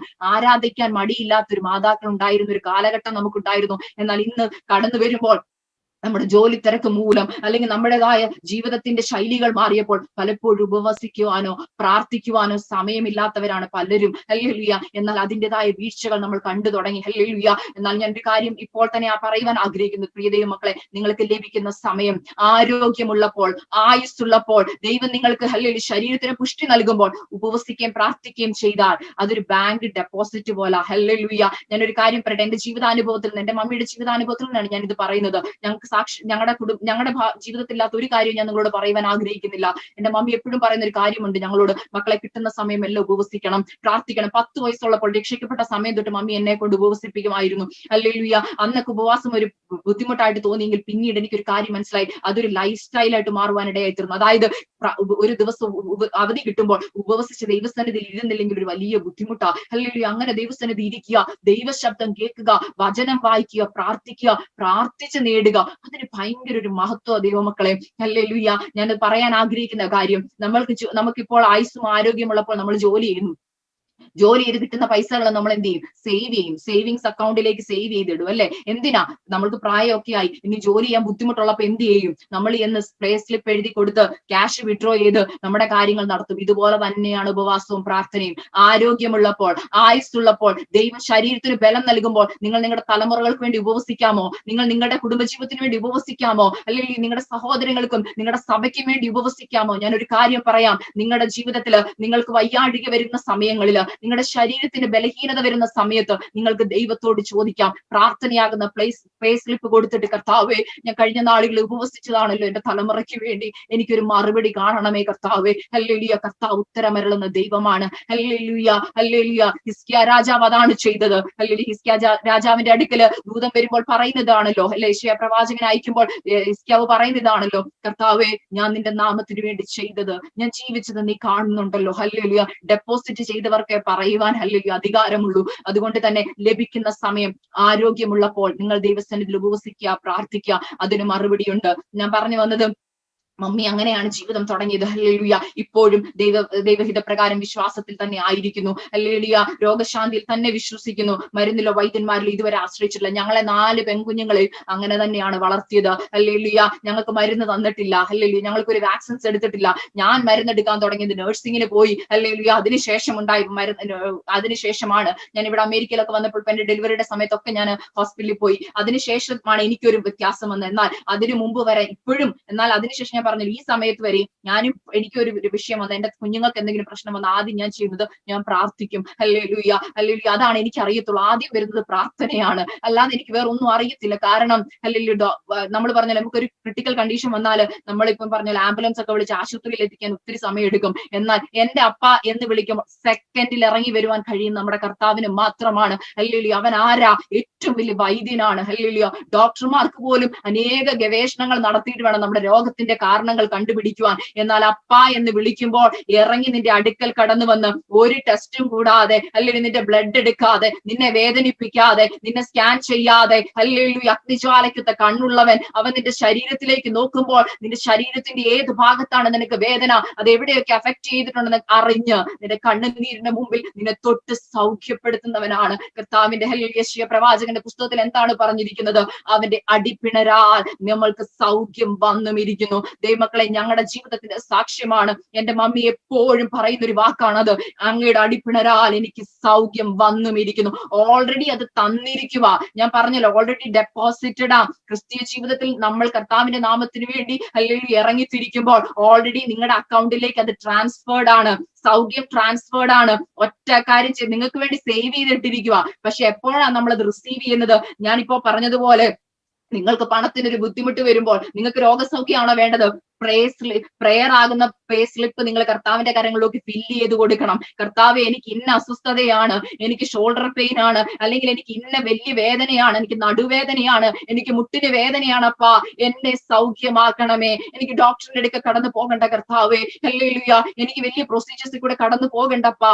അങ്ങയുടെ വചനത്തിൽ എഴുതിയിട്ടുണ്ടല്ലോ, അങ്ങയുടെ അടിപ്പിണരാൽ എനിക്ക് സൗഖ്യം. അത് ഓൾറെഡി സേവ് ചെയ്തിട്ടിരിക്കുക. പ്രേയർ സ്ലിപ്പ് കൊടുക്കുക, റിസീവ് ചെയ്യുക. പക്ഷെ ഒറ്റ കാര്യം, ഫെയ്ത്ത്, വിശ്വാസം. എന്താണ് ആ വിശ്വാസം? കാണാത്ത കാര്യങ്ങളെ വിശ്വസിക്കണം. ഹല്ലേലൂയ. ദൈവമക്കളെ, എന്റെ ഒരു സാക്ഷ്യം ഞാൻ നിങ്ങളോട് പറയട്ടെ. ഹല്ലേലൂയ. എന്റെ ജീവിതത്തിൽ എപ്പോഴും ശാരീരികമായ അസ്വസ്ഥതകൾ കടന്നു വരുമ്പോൾ, ഞാൻ ഇവിടെ ആയിരിക്കുന്ന സമയത്തും ഹല്ലേലൂയ, എന്റെ മമ്മി എപ്പോഴും പറഞ്ഞ ആ വാക്ക് എന്നെ ഓർമ്മപ്പെടുത്തും. അതുകൊണ്ട് എനിക്ക് എന്തെങ്കിലും രോഗാവസ്ഥ വന്നാൽ ഞാൻ ആദ്യം ചെയ്യുന്നത്, ഹല്ലേലൂയ, എനിക്ക് എവിടെയാണോ രോഗം അവിടെ ഞാൻ കൈവെക്കും. എന്നിട്ട് ഞാൻ പറയും, കർത്താവേ, അങ്ങടിന്റെ പാപത്തിന് വേണ്ടി മാത്രമല്ല, എന്റെ ശാപത്തിന് വേണ്ടി മാത്രമല്ല, എന്റെ രോഗത്തിന് വേണ്ടി കൂടിയാണ് അങ്ങ് അടിയേറ്റത്. ഹല്ലേലൂയ. ദൈവമക്കളെ, കർത്താവായ യേശു ക്രിസ്തു അല്ലെങ്കിൽ നമ്മുടെ പാപത്തിനും ശാപത്തിനും വേണ്ടി കാൽവരി ക്രൂശിൽ മരിച്ചപ്പോൾ എന്തിനു വേണ്ടിയാണ് അടിച്ചത്? ഹല്ലേലൂയ. ഞാനൊരു കാര്യം ചോദിക്കട്ടെ, മരണത്തിന് വേണ്ടി, ഹല്ലേലൂയ, അല്ലെങ്കിൽ ഒരാളെ കൊല്ലുവാൻ ഒരു കോടതി വിധിച്ചു കഴിഞ്ഞാൽ പിന്നെ അവരെ എന്താ പറയുക, മർദ്ദിക്കേണ്ട കാര്യമില്ല. കാരണം ഓൾറെഡി അവർക്ക് ഡെത്ത് ആണ് പെനാൽറ്റി കൊടുത്തിരിക്കുന്നത്. പക്ഷെ കർത്താവ് എന്തുകൊണ്ടാണ് അടിയും കൂടെ ഏറ്റെന്നറിയാവോ? നമ്മുടെ രോഗസൗഖ്യം അവന്റെ അടിപ്പിണരിനകത്താണ് വെച്ചിരിക്കുന്നത്. ഓരോ അടിയേറ്റില്ലേ, ചാട്ടവാറ് കൊണ്ട് അടിച്ച്, ഹല്ലേലൂയ, മുള്ളുകൾ ഹല്ലേലൂയ അവന്റെ മാംസത്തിലേക്ക് തുളച്ചു ചെന്ന് ഓരോ പടയാളികൾ അത് വലിച്ചെടുക്കുമ്പോൾ അവന്റെ മാംസങ്ങൾ പിഴുതു വരുമ്പോൾ, ഹല്ലേലൂയ, അടിപ്പിണരിനകത്താണ് നിന്റെ രോഗസൗഖ്യം വെച്ചിരിക്കുന്നത്. ദൈവമക്കളെ, ഹല്ലേലൂയ, നമ്മൾ എന്തിനാണ് വെറുതെ ഡോക്ടർമാരുടെ പുറകെ പോകുന്നത്? ഹല്ലേലൂയ, നിന്റെ രോഗസൗഖ്യം നിനക്ക് ഡോക്ടേഴ്സിനോട് എക്സ്പ്ലെയിൻ ചെയ്യുന്നതിന് ബുദ്ധിമുട്ട് കാണും. എന്നാൽ ആരും മനസ്സിലാക്കാത്തടത്ത് നിന്റെ വേദനയുടെ ഇന്റൻസിറ്റി മനസ്സിലാക്കുവാൻ കർത്താവിന് മാത്രമേ കഴിയത്തുള്ളൂ. ഹല്ലേലൂയ. കർത്താവിനോട് പറ, കർത്താവെ, ഞാൻ വിശ്വസിക്കുന്നു, ആ അടിപ്പിണരിനകത്ത് എനിക്ക് സൗഖ്യമുണ്ട്, ഞാനത് വിശ്വസിക്കുന്നപ്പ എന്ന് പറയണം. രണ്ടാമത്തെ ഒരു കാര്യം, അത് വിശ്വാസത്തോടുകൂടെ പറയണം. എനിക്ക് രോഗസൗഖ്യം തന്നിരിക്കാൽ സ്തോത്രം. അതെപ്പോൾ സ്തോത്രം പറയുന്നു, അത് വന്നിരിക്കുക. പിന്നെ ഒരു കുഴപ്പമുണ്ട്, പിശാചിനൊരു പ്രശ്നമുണ്ട്. ഇടയ്ക്കിടയ്ക്ക് വന്ന് നമ്മളെ ഓർപ്പിക്കും, നിനക്ക് ശരിക്കും വേദന ഉണ്ടോ അവിടെ? ഇപ്പൊ നിനക്കൊരു വേദന തോന്നുന്നില്ലേ? അത് മനസ്സിനെ ഇങ്ങനെ കൊണ്ടുവരും. അപ്പൊ പറയണം, ഇല്ല, എന്റെ കർത്താവിന്റെ അടിപ്പിണരാൽ എനിക്ക് സൗഖ്യം വന്നും ഇരിക്കുന്നു. ആമേൻ, ആമേൻ, ആമേൻ. ദൈവമക്കളെ, അങ്ങനെ ഹല്ലേലൂയ ഡെലിവറൻസ് ഏറ്റെടുക്കണം. ഹല്ലേലൂയ. ഞാനത് പറയുവാൻ ആഗ്രഹിക്കുന്ന വിഷയം, ഹല്ലേലൂയ, എന്റെ ജീവിതത്തിൽ ഞാൻ പറഞ്ഞല്ലോ, കർത്താവ് ജീവിതത്തിൽ ചെയ്ത എല്ലാം നന്മകളാണ്. ഹല്ലേലൂയ, എല്ലാം ഉപകാരങ്ങളാണ്. എന്റെ ചെറിയ പ്രായത്തിൽ ഞാൻ പറഞ്ഞല്ലോ, എന്റെ മമ്മിയുടെ വിശ്വാസ ജീവിതം പഠിപ്പിച്ചത് എങ്ങനെയാണ്? എന്റെ കുഞ്ഞു പ്രായത്തിൽ എനിക്കൊരു ഓർമ്മ വെച്ച സമയത്തൊട്ട് എനിക്ക് അറിയാവുന്ന ഒരു കാര്യമാണ്. എന്റെ മമ്മി പറഞ്ഞത്, മോനെ, നിന്റെ ആവശ്യങ്ങൾ നീ ഒരിക്കലും ഞങ്ങളോട് പറയണ്ട. നിന്റെ ആവശ്യങ്ങൾ നീ സ്വർഗത്തിലെ അപ്പനോട് പറഞ്ഞാൽ മതി. അതുകൊണ്ട് തന്നെ എനിക്കിപ്പോ ഒരു ആവശ്യമുണ്ട്, മമ്മിയുടെ അടുക്കൽ ചെല്ലുമ്പോൾ മമ്മി ആദ്യം ചോദിക്കുന്ന കാര്യം, മമ്മി എന്താ പറഞ്ഞത്? പോയിരുന്ന് പ്രാർത്ഥിക്കുക. അത് മാത്രമേ മമ്മി പറയത്തുള്ളൂ. അതുകൊണ്ട് തന്നെ ഒന്നും പറയേണ്ടി വരത്തില്ല. അപ്പൊ തന്നെ എനിക്കറിയാം പോയിരുന്ന് പ്രാർത്ഥിക്കണം. അതുകൊണ്ട് എന്താന്ന് വെച്ച് കഴിഞ്ഞാൽ ഞാൻ ജനിച്ചു വളർന്ന സാഹചര്യം എന്ന് പറഞ്ഞാൽ ഞാൻ ജനിച്ചപ്പോൾ വളരെ ബുദ്ധിമുട്ടും പ്രയാസവും പട്ടിണിയുമുള്ള ഒരു സാഹചര്യത്തിലേക്കാണ് ഞാൻ പിറന്നു വീഴുന്നത്. ഹല്ലേലൂയ. ഞാൻ പറഞ്ഞല്ലോ മുണ്ടക്കയം എന്ന് പറഞ്ഞ സ്ഥലത്ത് അവിടെ വളരെ പാവപ്പെട്ട വിശ്വാസികളാണ്. അതുകൊണ്ട് തന്നെ പപ്പ പറഞ്ഞു കേട്ടിട്ടുണ്ട്, ചിലപ്പോൾ 100 രൂപ സ്തോത്ര കാഴ്ച കിട്ടിക്കഴിഞ്ഞാൽ ഹല്ലേലൂയ പലചരക്ക് കടയിലെ പറ്റും തീർത്ത് എല്ലാം കഴിഞ്ഞ് ചിലപ്പോൾ മിച്ചം 2 രൂപയായിരിക്കും ഉള്ളത്. ഒരു ഞായറാഴ്ചത്തെ അനുഭവം പപ്പ പറഞ്ഞു കേട്ടിട്ടുണ്ട്. ഹല്ലേലൂയ എല്ലാം കൊടുത്ത് എല്ലാ പറ്റും തീർത്ത് സാധനങ്ങളും മേടിച്ച് തിരിച്ചു കയറി വരുമ്പോൾ കയ്യിൽ 1 രൂപ. അപ്പൊ പപ്പ പറഞ്ഞു, ഇപ്പൊ ആരെങ്കിലും ഒരു ഭിക്ഷക്കാരനും കൂടെ വരുമായിരുന്നു, ആ 1 രൂപയും കൂടെ കൊടുക്കുമായിരുന്നു, ഫ്രീ ആയിട്ട് ഇപ്പൊ വീട്ടിലേക്ക് പോകായിരുന്നു. അങ്ങനെ പറഞ്ഞുകൊണ്ടിരിക്കുമ്പോൾ ദേ താടി ഒരു ഭിക്ഷക്കാരൻ വരുന്നു, അമ്മ വല്ലതും തരണേ. പപ്പ 1 രൂപയും കൂടെ കൊടുത്തു, ഫ്രീ ആയിട്ട് വീട്ടിലേക്ക് വന്നു. ഹല്ലേലൂയ. അങ്ങനെ ഒന്നുമില്ല, പോക്കറ്റ് കാലിയായ സമയങ്ങളുണ്ട്. എന്നാൽ ദൈവമക്കളെ, കർത്താവ് വിശ്വസ്തനാണ്. നമ്മുടെ വചനത്തിൽ പറഞ്ഞിരിക്കുക എത്ര സത്യമാണ്. അന്നന്ന് ഞങ്ങൾക്കുള്ളതെല്ലാം തന്നു പോറ്റുന്നവൻ. ഹല്ലേലൂയ. അങ്ങനെ ജീവിച്ചവരാണ് ദൈവമക്കളെ. അന്നന്ന് ചോദിച്ച് മേടിച്ച് ജീവിക്കുന്നവർക്ക് അതിന്റെ മഹത്വം അറിയാം. ഒന്നിനും ദൈവം ഒരു കുറവ് വരുത്തിയിട്ടില്ല. ഞാൻ വളരെ ബുദ്ധിമുട്ടും ഞെരുക്കമുള്ള ഒരു ഭവനത്തിൽ, ഞാൻ പറഞ്ഞ സാഹചര്യത്തിലാണ് ഞാൻ വളർന്നത്. എന്നാൽ ആ സമയത്തും എനിക്കൊരു ബിസ്ക്കറ്റ് വേണോ, എനിക്കറിയാവുന്ന ഒരൊറ്റ കാര്യം, ദൈവസന്നിധി പോയിരുന്ന് പ്രാർത്ഥിക്കുക. ദൈവമക്കളെ, ഞാൻ ചെറിയ പ്രായത്തില് എനിക്ക് എന്തെങ്കിലും ഒരു കാര്യത്തിൽ കൊതി വന്നാൽ ഞാൻ ആദ്യം ദൈവസന്നിധി പോയി, യേശപ്പാ, എനിക്കറിയാവുന്ന ഭാഷ ഇത്രയേ ഉള്ളൂ, യേശപ്പാ എനിക്കത് തരണേ. എനിക്കൊരു പെൻസിൽ വേണോ, ഞാൻ ദൈവസന്നിധി പോയിരുന്ന് പ്രാർത്ഥിക്കും, യേശപ്പാ എനിക്ക് ആ പെൻസിൽ നൽകി തരണേ. ദൈവമക്കളെ, ഞാനൊരു കാര്യം പറയട്ടെ, ഞാൻ ഈ പറയുന്നത് ചിലപ്പോ നിങ്ങൾക്ക് അത് തമാശയായിട്ട് തോന്നിയിരിക്കാം. എന്നാൽ എന്റെ ഈ ജീവിതത്തിന് ഈ നിമിഷം വരെ, അല്ലെങ്കിൽ ഞാൻ എന്റെ ഒരു ആവശ്യം, ഇന്ന് ഞാൻ വിവാഹിതയാണ്, എന്നാൽ എന്റെ ഭർത്താവിനോട് ഞാൻ പറയാറില്ല ദൈവമക്കളെ. എന്നാൽ എനിക്കൊരു കാര്യം കൈ കിട്ടുമ്പോൾ ഞാൻ പറയും, അച്ഛാ ഞാൻ ഇന്നലെ ദൈവസന്നിധി പ്രാർത്ഥിച്ചതാ, ഞാൻ ഇപ്പോൾ മനസ്സിൽ ആഗ്രഹിച്ചതാ, കണ്ടോ എന്റെ കർത്താവ് എനിക്ക് നൽകി തന്നത്. ദൈവമക്കളെ, ആ ഒരു പ്രിവിലേജ് ഭയങ്കരമാ. ഹല്ലേലൂയ. ഞാനൊരു കാര്യം പറയട്ടെ, എന്റെ ഒരു ജീവിത അനുഭവത്തിൽ നിന്ന് ഞാൻ നിങ്ങളെ ഒന്നും കൂടെ ഓർപ്പിക്കാൻ പറയുക. ചിലപ്പോൾ നമ്മൾ നമ്മുടെ അപ്പനോട് ഒരു ആവശ്യം പറയണമെങ്കിൽ, എക്സാമ്പിൾ, നിങ്ങൾക്ക് ഒരു ബിസ്ക്കറ്റ് വേണം. ഇപ്പോൾ നിങ്ങളുടെ അടുത്ത് നിങ്ങളുടെ പപ്പ ഉണ്ട്, നിങ്ങൾ പറയും, പപ്പ എനിക്കൊരു ബിസ്ക്കറ്റ് നൽകി തരണം എന്ന് പറയുമ്പോൾ പപ്പ ഒരുങ്ങി, പപ്പ ഒന്ന് മനസ്സൊന്ന് റെഡിയാക്കി, എന്താ പറഞ്ഞേ, ഓക്കെ മേടിച്ചു തരാം എന്ന് പറഞ്ഞ് പതുക്കെ ഒരുങ്ങി താഴെ കടയിൽ പോയി മേടിച്ചു കൊണ്ട് തരുന്ന സമയം വേണം അല്ലേ. എന്നാൽ എന്റെ ജീവിതത്തിന്റെ അനുഭവത്തിൽ ഞാൻ പറയട്ടെ, ഞാൻ പ്രാർത്ഥിച്ചിറങ്ങിയപ്പോൾ ഞാൻ പ്രാർത്ഥിച്ച സാധനം വീട്ടിൽ കൊണ്ടു തന്നിട്ടുണ്ട് എന്റെ കർത്താവ്. അല്ലെങ്കിൽ എന്റെ ചെറിയ പ്രായത്തിൽ ഞാൻ ഇന്നും ഓർക്കുന്നുണ്ട്, ഒരിക്കലും ഞാൻ ചർച്ചിൽ പോയപ്പോൾ എന്റെ കൂടെ ഇരിക്കുന്ന ചർച്ചിൽ ഇരിക്കുന്ന വിശ്വാസിയുടെ ഒരു മോള് ഒരു പാക്ട് ബിസ്ക്കറ്റ്, അന്നത്തെ ക്രാക്ക് ജാക്ക് ബിസ്ക്കറ്റ്, പണ്ടത്തെ, എനിക്കൊന്ന് പണ്ടത്തെ ഇവിടത്തെയുള്ള പണ്ടത്തെ അമ്മച്ചിമാർക്കും അമ്മച്ചിമാർക്ക് അല്ലെങ്കിൽ ഇതിനെ കേൾക്കുന്നവർക്ക് അറിയാം, ഇപ്പോഴത്തെ അല്ല, പഴയ മോഡൽ ക്രാക്ക് ജാക്ക്. എനിക്ക് ഭയങ്കരമായിട്ട് അത് അന്ന് ആദ്യമായിട്ട് കണ്ടപ്പോൾ, ഞാൻ കണ്ടിട്ടില്ല അങ്ങനത്തെ ബിസ്ക്കറ്റ്. എനിക്ക് ആകെ അറിയാവുന്ന മമ്മി ഇങ്ങനെ കുറെ ഹോൾസ് ഉള്ള ബിസ്ക്കറ്റ്, അങ്ങനെ ഞാൻ പറഞ്ഞത്, കുറെ കിടത്തിയുള്ള ബിസ്ക്കറ്റ് ഇല്ല, എനിക്ക് ആ ബിസ്ക്കറ്റ് വേണം. പപ്പായ്ക്ക് മമ്മിക്ക് ആ ബിസ്ക്കറ്റ് എന്താന്ന് പോലും അറിയത്തില്ല. എന്നാൽ ഞാൻ ഇരുന്ന് കർത്താവിന്റെ അടുത്ത് ചെന്ന് പറയാം, യേശുപ്പച്ച എനിക്ക് ആ കിടത്തിയുള്ള ബിസ്ക്കറ്റ് തരണം, അത് മാത്രമേ എനിക്ക് അറിയത്തുള്ളൂ. അപ്പം മമ്മി എന്നോട് ചോദിച്ചു, ഇത് ഏത് ബിസ്ക്കറ്റിന്റെ കാര്യം പറഞ്ഞു, കിടത്തിയുള്ള ബിസ്ക്കറ്റ്. ഞാൻ പറഞ്ഞു, യേശുപ്പച്ചൻ അറിയാം, ഞാൻ യേശുപ്പച്ചനോട് പറഞ്ഞിട്ടുണ്ട്. ദൈവമക്കളെ, ഇത് ഞാൻ പ്രാർത്ഥിച്ചു, പ്രാർത്ഥന കഴിഞ്ഞ് എഴുന്നേറ്റില്ല, ഞാൻ പായെ തന്നെ ഇരിക്കുക. ഞങ്ങളുടെ വീടിന്റെ പുറത്ത് വന്ന ഒരാള് കൊട്ടി. പപ്പ കയറി ചെന്നു. ഇപ്പൊ തന്നെ ഞങ്ങളുടെ ചർച്ചിലുള്ള ഒരു അങ്കിള് ആന്റിയാ, അവര് പറഞ്ഞു, ഇല്ല പാസ്റ്റർ, കുറെ നേരമായിട്ട് ഞങ്ങൾ ഇവിടെ വരണമെന്ന് ഓർത്ത് പ്രാർത്ഥിക്കുവാണ്ട ഞങ്ങൾ വെയിറ്റ് ചെയ്ത്, ഞങ്ങൾ പ്രാർത്ഥന തുടങ്ങിയ സമയം തൊട്ട് പുറത്തുണ്ട്. ഹല്ലേലൂയ. ഞങ്ങൾ ചുമ്മാ വീട്ടിലൊന്ന് കാണാൻ വന്നാന്ന് പറഞ്ഞു. വന്നപ്പോ ദൈവമക്കളെ ഞാൻ കാര്യം വിട്ടു, ഒരു പാക്കറ്റ് എന്ന് പറഞ്ഞു, ഒരു നമ്മുടെ പണ്ടത്തെ ഒരു കവറിനകത്ത് നിറച്ച് ക്രാക്ക് ജാക്ക് ബിസ്ക്കറ്റ്. ഒന്നല്ല, ഞാൻ ഒന്നാ ചോദിച്ചത്, എന്റെ കർത്താവ് ഒരു കവർ നിറച്ചു കൊണ്ട് തന്നു. ഞാൻ അന്ന് എന്റെ മമ്മിയോട് അതിനുശേഷം പറഞ്ഞൊരു കാര്യമാണ്, ഇപ്പോഴും എന്റെ മമ്മി അത് പറഞ്ഞ് എന്നെ ധൈര്യപ്പെടുത്തും. മമ്മി, ഒരു ബ്രെഡ് ചോദിച്ചാൽ ബേക്കറി തരുന്നവൻ എന്റെ ദൈവം. ഞാൻ എപ്പോഴും പറയുന്നൊരു കാര്യമാണ്, നീ ബ്രെഡ് ആണോ ചോദിച്ചത്, നിനക്ക് ബേക്കറി തരുന്നവൻ എന്റെ ദൈവം. ചോദിക്കുന്നതിലും നനയ്ക്കുന്നതിലും അത്യന്തം അത്ഭുതകരമായി നടത്തുവാൻ വിശ്വസ്തനായ ദൈവം. ചിലപ്പോ നിങ്ങൾ ചിന്തിക്കുന്നുണ്ടോ, ബിസ്ക്കറ്റ് തന്ന കഥയാണ് ഇത്ര വലിയ സാക്ഷ്യം. ഞാൻ പറയാൻ കാരണം അതാണ് എന്റെ ജീവിതത്തിലെ ബേസിക്സ്, വിശ്വാസം സ്റ്റാർട്ട് ചെയ്യുവാൻ ഇടയായിത്തീർന്നത്. അതിൽ നിന്ന് എനിക്കൊരു കാര്യം മനസ്സിലായി, എന്റെ കർത്താവിന്റെ സന്നിധി ഞാൻ എന്തു പറഞ്ഞാലും എന്റെ കർത്താവ് ചോദിക്കുന്നതിലും നനയ്ക്കുന്നതിലും അത്യന്തം പരമായി നൽകി തരുവാൻ കഴിവുള്ള എന്റെ കർത്താവിനെ ഞാൻ സേവിക്കുന്നത്. ഹല്ലേലൂയ. ദൈവമക്കളെ, അങ്ങനെ പ്രാർത്ഥിച്ചു തുടങ്ങി. എനിക്ക് ആദ്യമായി സ്കൂൾ അഡ്മിഷൻ കിട്ടിയ ഒരു അനുഭവം ഞാൻ നിങ്ങളോട് പറയട്ടെ. ഹല്ലേലൂയ. എന്റെ ജീവിതത്തിൽ ഞാൻ പറഞ്ഞല്ലോ, ഞങ്ങൾ പാമ്പാടിയിലേക്ക് കടന്നു വന്നു. അടുത്ത ട്രാൻസ്ഫർ കിട്ടി. പാമ്പാടി എന്ന് പറയുന്ന സ്ഥലത്ത് ഞങ്ങൾ ശുശ്രൂഷയിലായിരിക്കുന്ന സമയത്ത് എന്നെ കൊണ്ട് അംഗൻവാടിയിലാണ് വിട്ടത്, മലയാളം മീഡിയം സ്കൂളിലാണ് വിട്ടത്. മലയാളം മീഡിയം സ്കൂളിൽ വിട്ടു. അപ്പൊ അംഗൻവാടി ചെന്ന് ഞാൻ ഇങ്ങനെ പഠിക്കുകയാണ്. പഠിച്ചുകൊണ്ടിരിക്കുന്ന സമയത്ത് അന്ന് എനിക്ക് 3.5-4 വയസ്സിനടുത്തേ ഉള്ളൂ. അപ്പൊ ഞാൻ നോക്കുമ്പോൾ എന്നും എന്നെ നടത്തിക്കൊണ്ട് പപ്പായും മമ്മി വലിയ 2 കയറ്റമാണ്. ഈ കയറ്റമൊക്കെ കയറി അംഗൻവാടി ചെല്ലുമ്പോൾ തന്നെ ഞാൻ ഭയങ്കരമായിട്ട് ക്ഷീണിക്കും. കാരണം നടന്നു പോകാനുള്ള അതേ ഉള്ളൂ, വണ്ടിയൊന്നും ഇല്ലാന്ന്.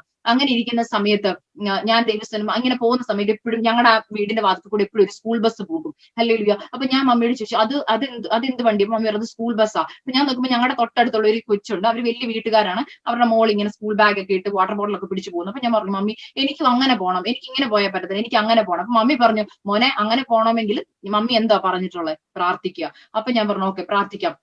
അപ്പൊ ഞാൻ എന്നും രാവിലെ സ്കൂളിൽ പോകുന്നതിന് മുമ്പ് ഞാൻ ആ ബസ് കാണുമ്പോഴില്ല, കർത്താപ്പച്ച, ആ ബസ്സിലോട്ട് കൈ നീട്ടിട്ടാ പറഞ്ഞേ, കർത്താപ്പച്ച എനിക്ക് ആ ബസ്സിൽ സ്കൂളിൽ പോകണം, ഇങ്ങനെ പ്രാർത്ഥിച്ചു.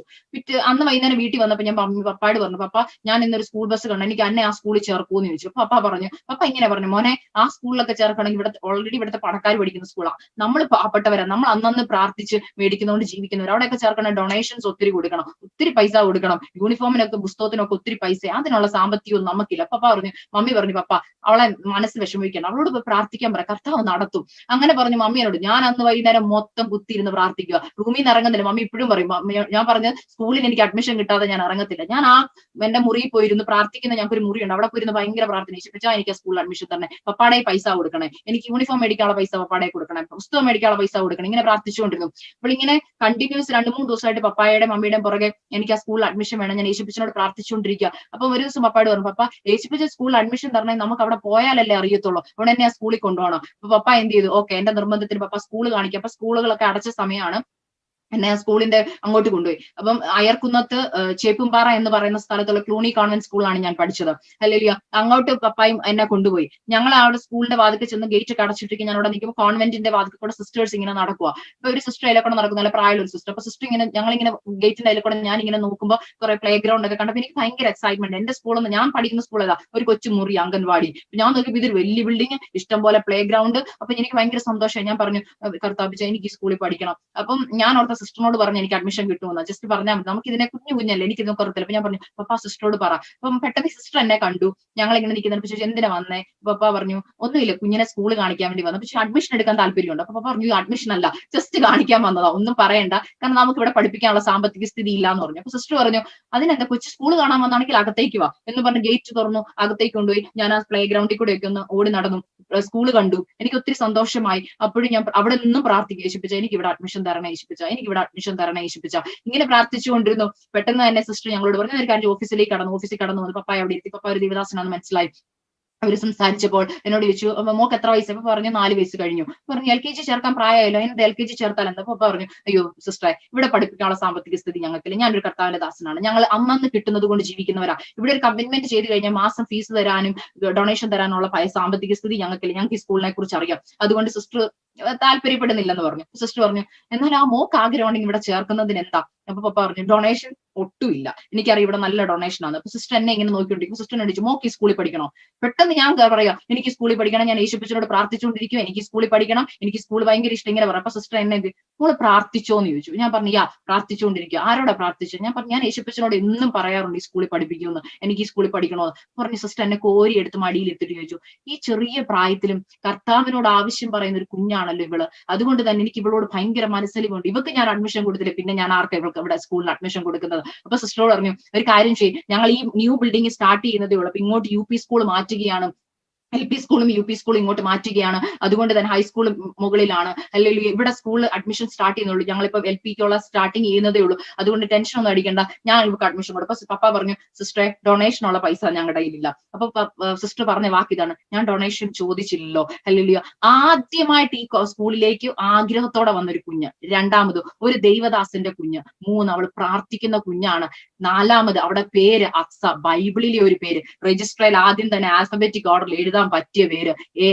കുട്ടി തന്നെ എഴുതാവല്ലോ, അക്സ, നല്ല പേര്, അതുകൊണ്ട് തന്നെ ഇവക്ക് ഞാൻ ഇവിടെ അഡ്മിഷൻ കൊടുക്കും, ഇവക്ക് ഡൊണേഷൻ വേണ്ട, ഫസ്റ്റ് അഡ്മിഷൻ ഫ്രീ ആയിക്കോട്ടെ, ഒരു ഡൊണേഷൻ പോലും തരാതെ ഞാൻ ഇവൾക്ക് ഇവിടെ അഡ്മിഷൻ കൊടുക്കാം. അപ്പൊ തന്നെ സ്ലിപ്പൊക്കെ എഴുതി എന്റെ റിക്വയർമെന്റ്സ്, യൂണിഫോമിന്റെ കാര്യങ്ങൾ എല്ലാം പപ്പയോട് പറഞ്ഞു, ഇവളുടെ കാര്യത്തിൽ മാത്രം ഞാനൊരു എക്സ്ക്യൂസ് കൊടുക്കാം, ഫീസിന്റെ കാര്യമൊക്കെ ഞാൻ പാസ്റ്ററെ വിളിച്ച് പറഞ്ഞോളാം, ഒരു കാര്യത്തിനും ടെൻഷൻ അടിക്കണ്ട, ഹല്ലേലൂയ, ഇവിടെ കുറെ കാര്യങ്ങളുണ്ട്, എന്നാലും എനിക്ക് ഇവളോട് ഒരു മതിപ്പ്, ഹല്ലേലൂയ. ദൈവമക്കളെ, ഞാൻ ഒരു കാര്യം പറയട്ടെ, നമ്മളെ നമ്മളെ ദൈവം സ്നേഹിക്കുന്നുണ്ടെങ്കിൽ ചിലർക്ക് നമ്മളോട് മനസ്സലിവിനെ തരുന്നവനാണ് നമ്മുടെ ദൈവം. കാരണം നമ്മളെ ദൈവം ഉയർത്തണമെന്ന് ആഗ്രഹിച്ചിട്ടുണ്ടോ? ചിലപ്പോൾ മനുഷ്യർക്ക് മനസ്സലിവ് തോന്നാൻ ചാൻസ് ഇല്ല. അല്ലെങ്കിൽ നമ്മൾ ചിന്തിക്കും നമ്മുടെ സഹോദരങ്ങൾക്ക് നമ്മളോട് മനസ്സലിവ് തോന്നും, നിന്റെ ജീവിതത്തിന്റെ സാഹചര്യങ്ങൾ നിന്റെ ഭർത്താവിന് നിന്നോട് മനസ്സലിവ് തോന്നും, ചിലപ്പോൾ നിന്റെ അമ്മയ്ക്ക് മനസ്സലിവ് തോന്നും, സഹോദരങ്ങൾക്ക് മനസ്സലിവ് തോന്നും നമ്മൾ ചിന്തിക്കും. എന്നാൽ അവർക്കൊക്കെ മനസ്സലിവ് തോന്നാതിരിക്കുമ്പോൾ ഹല്ലേലൂയ നമ്മളെ ഹല്ലേലൂയ ആരുമല്ലാത്തവരുടെ ഹൃദയത്തില് ഹല്ലേലൂയ മനസ്സലിവ് തോന്നിക്കുന്ന ദൈവം, നമ്മളോട് അലിവ് തോന്നിക്കുന്ന ഒരു ദൈവം. ഹല്ലേലൂയ രൂത്ത് ബോവസിന്റെ ഹല്ലേലൂയ വയലിൽ ചെന്നപ്പോൾ ബോവസിന് അവളോടുള്ള അലിവ് തോന്നി. ഹല്ലേലൂയ നമ്മളെ മാനിക്കേണ്ടതിന് ചിലരുടെ ഹൃദയങ്ങളില് ഹല്ലേലൂയ വല്ലാത്ത മനസ്സലിവുകളെ ദൈവം കൊടുക്കും. പരിശുദ്ധാത്മാവ് പറയുവാൻ ആഗ്രഹിക്കുന്നു, ആരും കരുതുന്നില്ലല്ലോ, കരുതേണ്ടവർ കരുതുന്നില്ലല്ലോ എന്ന് ചിന്തിക്കുന്ന സ്ഥാനങ്ങളിൽ കരുതുന്ന കർത്താവ് കൂടിയുണ്ടെങ്കിൽ ഹല്ലേലൂയ മറ്റാരെയും നമ്മൾ നോക്കേണ്ട കാര്യമില്ല. ഹല്ലേലൂയ അങ്ങനെ ആ സ്കൂളിൽ എനിക്ക് അഡ്മിഷൻ ലഭിച്ചു. പിന്നെ വേണ്ടത് യൂണിഫോമും പുസ്തകവും ബുക്കുകളെയാണ്. ദൈവമക്കളെ, ഞാൻ തിരിച്ചു വീട്ടിൽ വന്നു, പ്രാർത്ഥിക്കുവാനിരുന്നു. ഹല്ലേലൂയ എനിക്കറിയാവുന്ന പ്രാർത്ഥനയാണ്, എപ്പോഴും പോയിരുന്ന് പ്രാർത്ഥിക്കുക. യേശുപ്പച്ച എനിക്ക് യൂണിഫോം വേണം, എനിക്ക് പഠിക്കാൻ പുസ്തകവും ബുക്കും വേണം, എനിക്ക് നൽകി തരണമേ. ദൈവമക്കളെ, ഞാൻ അങ്ങനെ പ്രാർത്ഥിക്കുവാൻ തുടങ്ങിയപ്പോൾ ഹല്ലേലൂയ പ്രാർത്ഥനയൊക്കെ കഴിഞ്ഞ് എഴുന്നേറ്റു. ഹല്ലേലൂയ അപ്പോൾ ഞങ്ങളെ പപ്പായും മമ്മിയും തേടി ഒരു അങ്കിള് വീട്ടിൽ വന്നു. ഹല്ലേലൂയ ആ അങ്കിള് വീട്ടിൽ വന്നിട്ട് പറഞ്ഞു, ഹല്ലേലൂയ ദേവദാസ എനിക്കൊരു വിഷയമുണ്ട്, പ്രാർത്ഥിക്കണം. ഞങ്ങളുടെ വീട്ടിൽ എപ്പോഴും ഇങ്ങനെ പ്രാർത്ഥിക്കുവാൻ ആൾക്കാർ കടന്നു വരും. പപ്പായും മമ്മി പ്രാർത്ഥിക്കാനൊക്കെ ഇരുന്നു. പ്രാർത്ഥന കഴിഞ്ഞാൽ ദേവദാസൻ എഴുന്നേറ്റ് കടന്നു പോയപ്പോൾ പപ്പായുടെ മമ്മിയുടെ കയ്യിൽ ഒരു നന്മ കൊടുത്തു. ദൈവമക്കളെ, ഞാൻ ചോദിച്ചതിലും നനച്ചതിലും അത്യന്തപരമായി എനിക്ക് ബാഗും പുസ്തകവും യൂണിഫോമും സകലതും ഒരു കുറവും കൂടാതെ മേടിക്കുവാനുള്ള നന്മ ദേവദാസന്റെ പക്കൽ കൊടുത്തു. അതിനുശേഷം മാസം എന്റെ ഇന്നത്തെ ഓർമ്മയിൽ അന്നത്തെ സമയത്ത് 1992, 93 കാലഘട്ടങ്ങളിലെ കാര്യം പറഞ്ഞത്. ആ സമയത്ത് ഓൾമോസ്റ്റ് 100 രൂപ വെച്ച് വേണം മന്ത്ലി ഫീസ്. അത് കൂടാതെ 50 രൂപ സ്കൂൾ വാൻ. അപ്പം എല്ലാം കൂടെ കൂടി 150 രൂപ വേണം ഒരു ദിവസം. അല്ലെങ്കിൽ സ്കൂൾ ഫീസ് അടയ്ക്കുവാൻ എന്റെ കയ്യിൽ പൈസ ഇല്ല. ലാസ്റ്റ് ഡേ വന്നു. അല്ലെങ്കിൽ സിസ്റ്റർ തലേ ദിവസം പറഞ്ഞു, പിറ്റേ ദിവസം സ്കൂൾ ഫീസ് അടയ്ക്കാത്തവരെ എല്ലാവരെയും ക്ലാസ്സിന് പുറത്തിറക്കും. അല്ലെങ്കിൽ അപ്പോൾ ആ ലിസ്റ്റിൽ എന്റെ പേരുണ്ട്. അല്ലെങ്കിൽ എനിക്ക് ഭയങ്കര വിഷമമായി പോയി. ഞാൻ തിരിച്ചു വീട്ടിൽ വന്നു. മമ്മി പറഞ്ഞു, പോയിരുന്ന് പ്രാർത്ഥിക്കുക. അന്ന് രാത്രി മൊത്തം ഇരുന്ന് പ്രാർത്ഥിക്കുക. യേശുപ്പച്ച നാളെ സ്കൂൾ ഫീസ് കൊടുക്കണം, യേശുപ്പച്ച എനിക്ക് ഫീസ് കൊടുക്കണം, യേശുപ്പച്ച എനിക്ക് ഫീസ് കൊടുക്കാൻ പൈസ തരക്കണം. ദൈവമക്കളെ, ഞാൻ രാവിലെ സ്കൂളിൽ പോന്നിട്ട് മമ്മിയോട് പറഞ്ഞു, മമ്മി ഇന്ന് പപ്പ ഫീസ് അടയ്ക്കും. മമ്മി പറഞ്ഞു, കഴിഞ്ഞ നാളുകളെ കർത്താപ്പിച്ച നടത്തി. അങ്ങനെയെങ്കിൽ ഇന്ന് കറക്റ്റ് 10 മണിയാകുമ്പോൾ മോന്റെ ഫീസ് അടയ്ക്കപ്പെടും. മമ്മി എപ്പോഴും വിശ്വാസത്തിന്റെ വാക്കുകളെ വായിന്ന് വരത്തുള്ളൂ. ഒരു നെഗറ്റീവ് വാക്ക് ആ വായിന്ന് വന്ന് ഞാൻ കേട്ടിട്ടില്ല. അല്ലെങ്കിൽ മോള് വിശ്വാസത്തോടെ പൊക്കളാൻ പറഞ്ഞു. ഞാൻ വിശ്വാസത്തോടെ ക്ലാസ്സിൽ പോയി. അല്ലെങ്കിൽ 10:15 10:30 അല്ലെങ്കിൽ സിസ്റ്റർ കടന്നു വന്നു. അറ്റൻഡൻസ് എല്ലാം എടുത്തതിന് ശേഷം അല്ലെങ്കിൽ ലിസ്റ്റ് വായിച്ചു. പുറത്താക്കേണ്ടവരെയൊക്കെ പുറത്താക്കി. ഞാൻ നോക്കുമ്പോൾ ഞാൻ അകത്തുണ്ട്, എന്റെ ലിസ്റ്റ് പേരില്ല. അപ്പൊ ഞാൻ പെട്ടെന്ന് ഓർത്തു. ഞാൻ ഉറങ്ങി ഓടിച്ചെന്ന് സിസ്റ്ററിനോട് ചോദിച്ചു, സിസ്റ്ററെ അല്ലെങ്കിൽ എന്റെ പേരില്ല. സിസ്റ്റർ പറഞ്ഞില്ലല്ലോ, പപ്പ വന്ന് 10 മണിയായപ്പോ കറക്റ്റ് പൈസ അടച്ചല്ലോ. അല്ലെങ്കിൽ എനിക്ക് എങ്ങനെയെങ്കിലും വീട്ടിൽ വന്നാൽ മതി, ഇതൊന്നും അറിയാഞ്ഞിട്ട് ഭയങ്കര അല്ലെങ്കിൽ ക്യൂരിയോസിറ്റി ആയി തിരിച്ചു വീട്ടിൽ വന്നപ്പോ ഞാൻ മമ്മിയോട്, മമ്മി എന്റെ ഫീസ് യേശുപ്പച്ചൻ അടച്ചു. മമ്മി പറഞ്ഞു, യെസ് അടച്ചു. കാരണം മോള് പോയ സമയത്ത് ഞാൻ 8:30 വീട്ടിൽ നിന്ന് പോകും. 8:30 8:45 ചെങ്ങന്നൂരുള്ള ഒരു സുജ എന്ന് പറയുന്ന ഒരു ആന്റിയും അല്ലെങ്കിൽ അവരുടെ മമ്മിയും അല്ലെങ്കിൽ ചെങ്ങന്നൂരിൽ നിന്ന് ഞങ്ങളുടെ വീട്ടിൽ പ്രാർത്ഥിക്കുവാൻ വേണ്ടി ഞങ്ങളുടെ അഡ്രസ് എടുത്ത് തപ്പി വരികയാണ്. ഒരു ടാക്സിയൊക്കെ വിളിച്ചാ വരുന്നത്. ഒത്തിരി വഴിതെറ്റി അല്ലെങ്കിൽ ഒത്തിരി കറങ്ങിയാണ്. അവർ വെളുപ്പിനെ ഇറങ്ങിയതാ. ഞങ്ങളുടെ വീട്ടിൽ കടന്നു വന്നു. പ്രാർത്ഥന കഴിഞ്ഞു. അല്ലെങ്കിൽ അവർ 9:30 ഭവനത്തിൽ നിന്ന് കടന്നുപോയി. പോയപ്പോൾ എന്റെ പപ്പായുടെ കയ്യിൽ ഒരു നന്മ കൊടുത്തു. എനിക്ക് ഫീസ് കൊടുക്കുവാനുള്ള 150 രൂപ.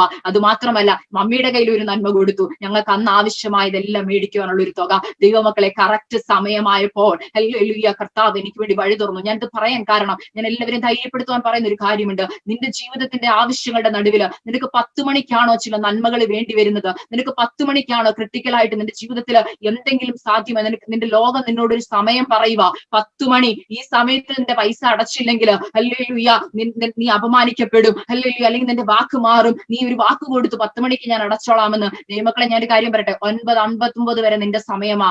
അവസാനത്തെ ആ 1 മിനിറ്റ് ഉണ്ടല്ലോ, അത് മതി എന്റെ കർത്താവിന്. നമ്മൾ എന്തോ നമ്മുടെ കർത്താവിനെ കുറിച്ച് അറിഞ്ഞിരിക്കുന്നത്. ഹല്ലേലൂയ നമ്മുടെ കർത്താവ് അത്ഭുതങ്ങളുടെ ദൈവമാണ്. ഞാൻ ഇവിടെ വായിച്ച വചനത്തിൽ അവസാനത്തെ വാക്യം ഇതാണല്ലോ, അവൻ ആലോചനയിൽ അതിശയവും ജ്ഞാനത്തിൽ ഉത്കൃഷ്ടതയുമുള്ളവനാകുന്നു. ഹല്ലേലൂയ. ദൈവത്തിന് ആ അവസാനത്തെ 1 മിനിറ്റ് മതി. വേണ്ട, അവസാനത്തെ ആ 1 സെക്കൻഡ് മതി. ഹല്ലേലൂയ. എന്നാൽ കർത്താവ് നോക്കുന്ന എന്താണെന്നറിയോ? ആ അവസാനത്തെ 1 മിനിറ്റ് വരെ നിനക്ക് ആ വിശ്വാസം കർത്താവിൽ ഉണ്ടോ? ഹല്ലേലൂയ.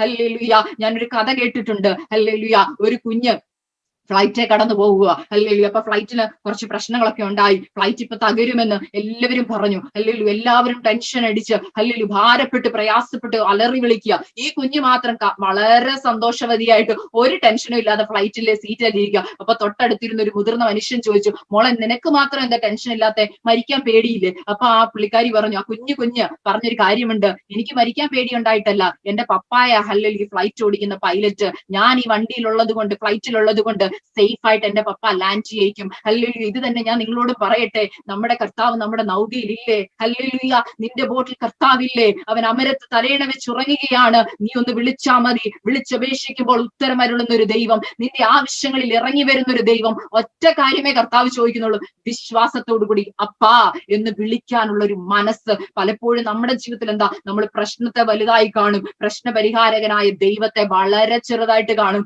ഹല്ലേലൂയ. എന്റെ പ്രശ്നം കർത്താവിന് അറിയത്തില്ലേ എന്നാണ് പലപ്പോഴും നമ്മൾ പ്രാർത്ഥിക്കുമ്പോൾ ചോദിക്കുന്നത്.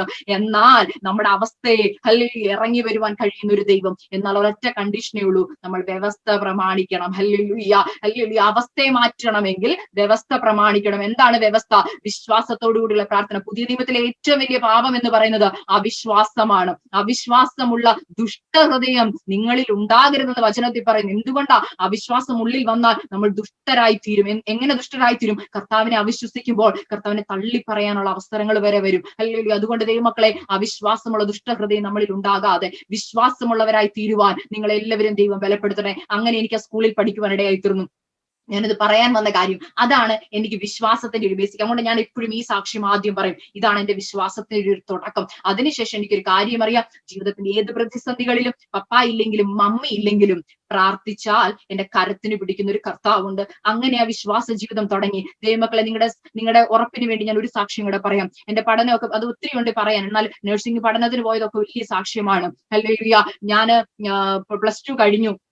ദൈവകൃപയാൽ ഇംഗ്ലീഷ് മീഡിയത്തിൽ പഠിക്കാൻ ഇടയായി തീർന്നു. അന്ന് എന്റെ മമ്മിയുടെ ഭവനക്കാരൊക്കെ പറഞ്ഞു, ഹല്ലേലൂയ, ഞങ്ങൾക്കൊക്കെ സാമ്പത്തികം ഉണ്ടായിട്ട് പോലും ഞങ്ങളുടെ പിള്ളേരെ ഹല്ലേലൂയ മലയാളം മീഡിയത്തിലാണ് പഠിപ്പിക്കുന്നത്. ഹല്ലേലൂയ, ഇവരെന്ത് കണ്ടിട്ടാണ് ഇംഗ്ലീഷ് മീഡിയത്തിൽ പഠിപ്പിക്കുന്നതൊക്കെ അന്ന് ചോദിച്ചു. അന്നും എനിക്ക് മനസ്സിലായില്ല എന്തിനാ എന്നെ ഇംഗ്ലീഷ് മീഡിയത്തിൽ വിട്ട് പഠിപ്പിച്ചു, എന്തിനാ എനിക്ക് അങ്ങനെ ഒരു ആഗ്രഹം എന്റെ ഉള്ളിൽ ദൈവം തന്നത്. കാരണം എന്റെ ഉള്ളിൽ തന്ന ഒരു ആഗ്രഹമായിരുന്നല്ലോ, അത് നമ്മളായിട്ട് ഡെവലപ്പ് ചെയ്തല്ല, ദൈവം തന്ന ഒരു ആഗ്രഹമായിരുന്നു. പലപ്പോഴും നമ്മുടെ ജീവിതത്തിൽ നമ്മൾ എന്തുകൊണ്ട് ഇത് ഡിസൈഡ് ചെയ്തു, നമ്മുടെ ജീവിതത്തിൽ എന്തുകൊണ്ട് ഇങ്ങനെ ഒരു കാര്യം നടന്നു എന്നൊക്കെ നമ്മൾ ചിന്തിക്കും. നമ്മൾ ഇത് ശരിയാണല്ലോ, ഇതെപ്പോഴാണ് എന്റെ മനസ്സിൽ ഇങ്ങനെ ഒരു ആഗ്രഹം കൂടി കയറിയത്. ദൈവം ചില ആഗ്രഹങ്ങളെ നമ്മുടെ ഉള്ളിൽ ഇടും. എന്തിനാണെന്നറിയോ? അതിന് ദൈവത്തിന്റെ പദ്ധതിയുണ്ട്. ഞാൻ ഇന്ന് അമേരിക്കയിൽ വിവാഹിതയായി ഇരിക്കുമ്പോൾ എനിക്കൊരു കാര്യം മനസ്സിലായി. അന്ന് എന്നെ ഇംഗ്ലീഷ് മീഡിയത്തിൽ വിടാനുള്ള ഒരു ആഗ്രഹം ദൈവം എന്റെ ഹൃദയത്തിൽ തന്നത് എന്റെ ഭാവി കണ്ടിട്ടാണ്. എന്റെ ഭർത്താവ് മലയാളം സംസാരിക്കത്തില്ല, ഒരു വാക്ക് പോലും മലയാളത്തിൽ അറിയത്തില്ല, അല്ലെങ്കിൽ ഇംഗ്ലീഷ് മാത്രമേ സംസാരിക്കത്തുള്ളൂ.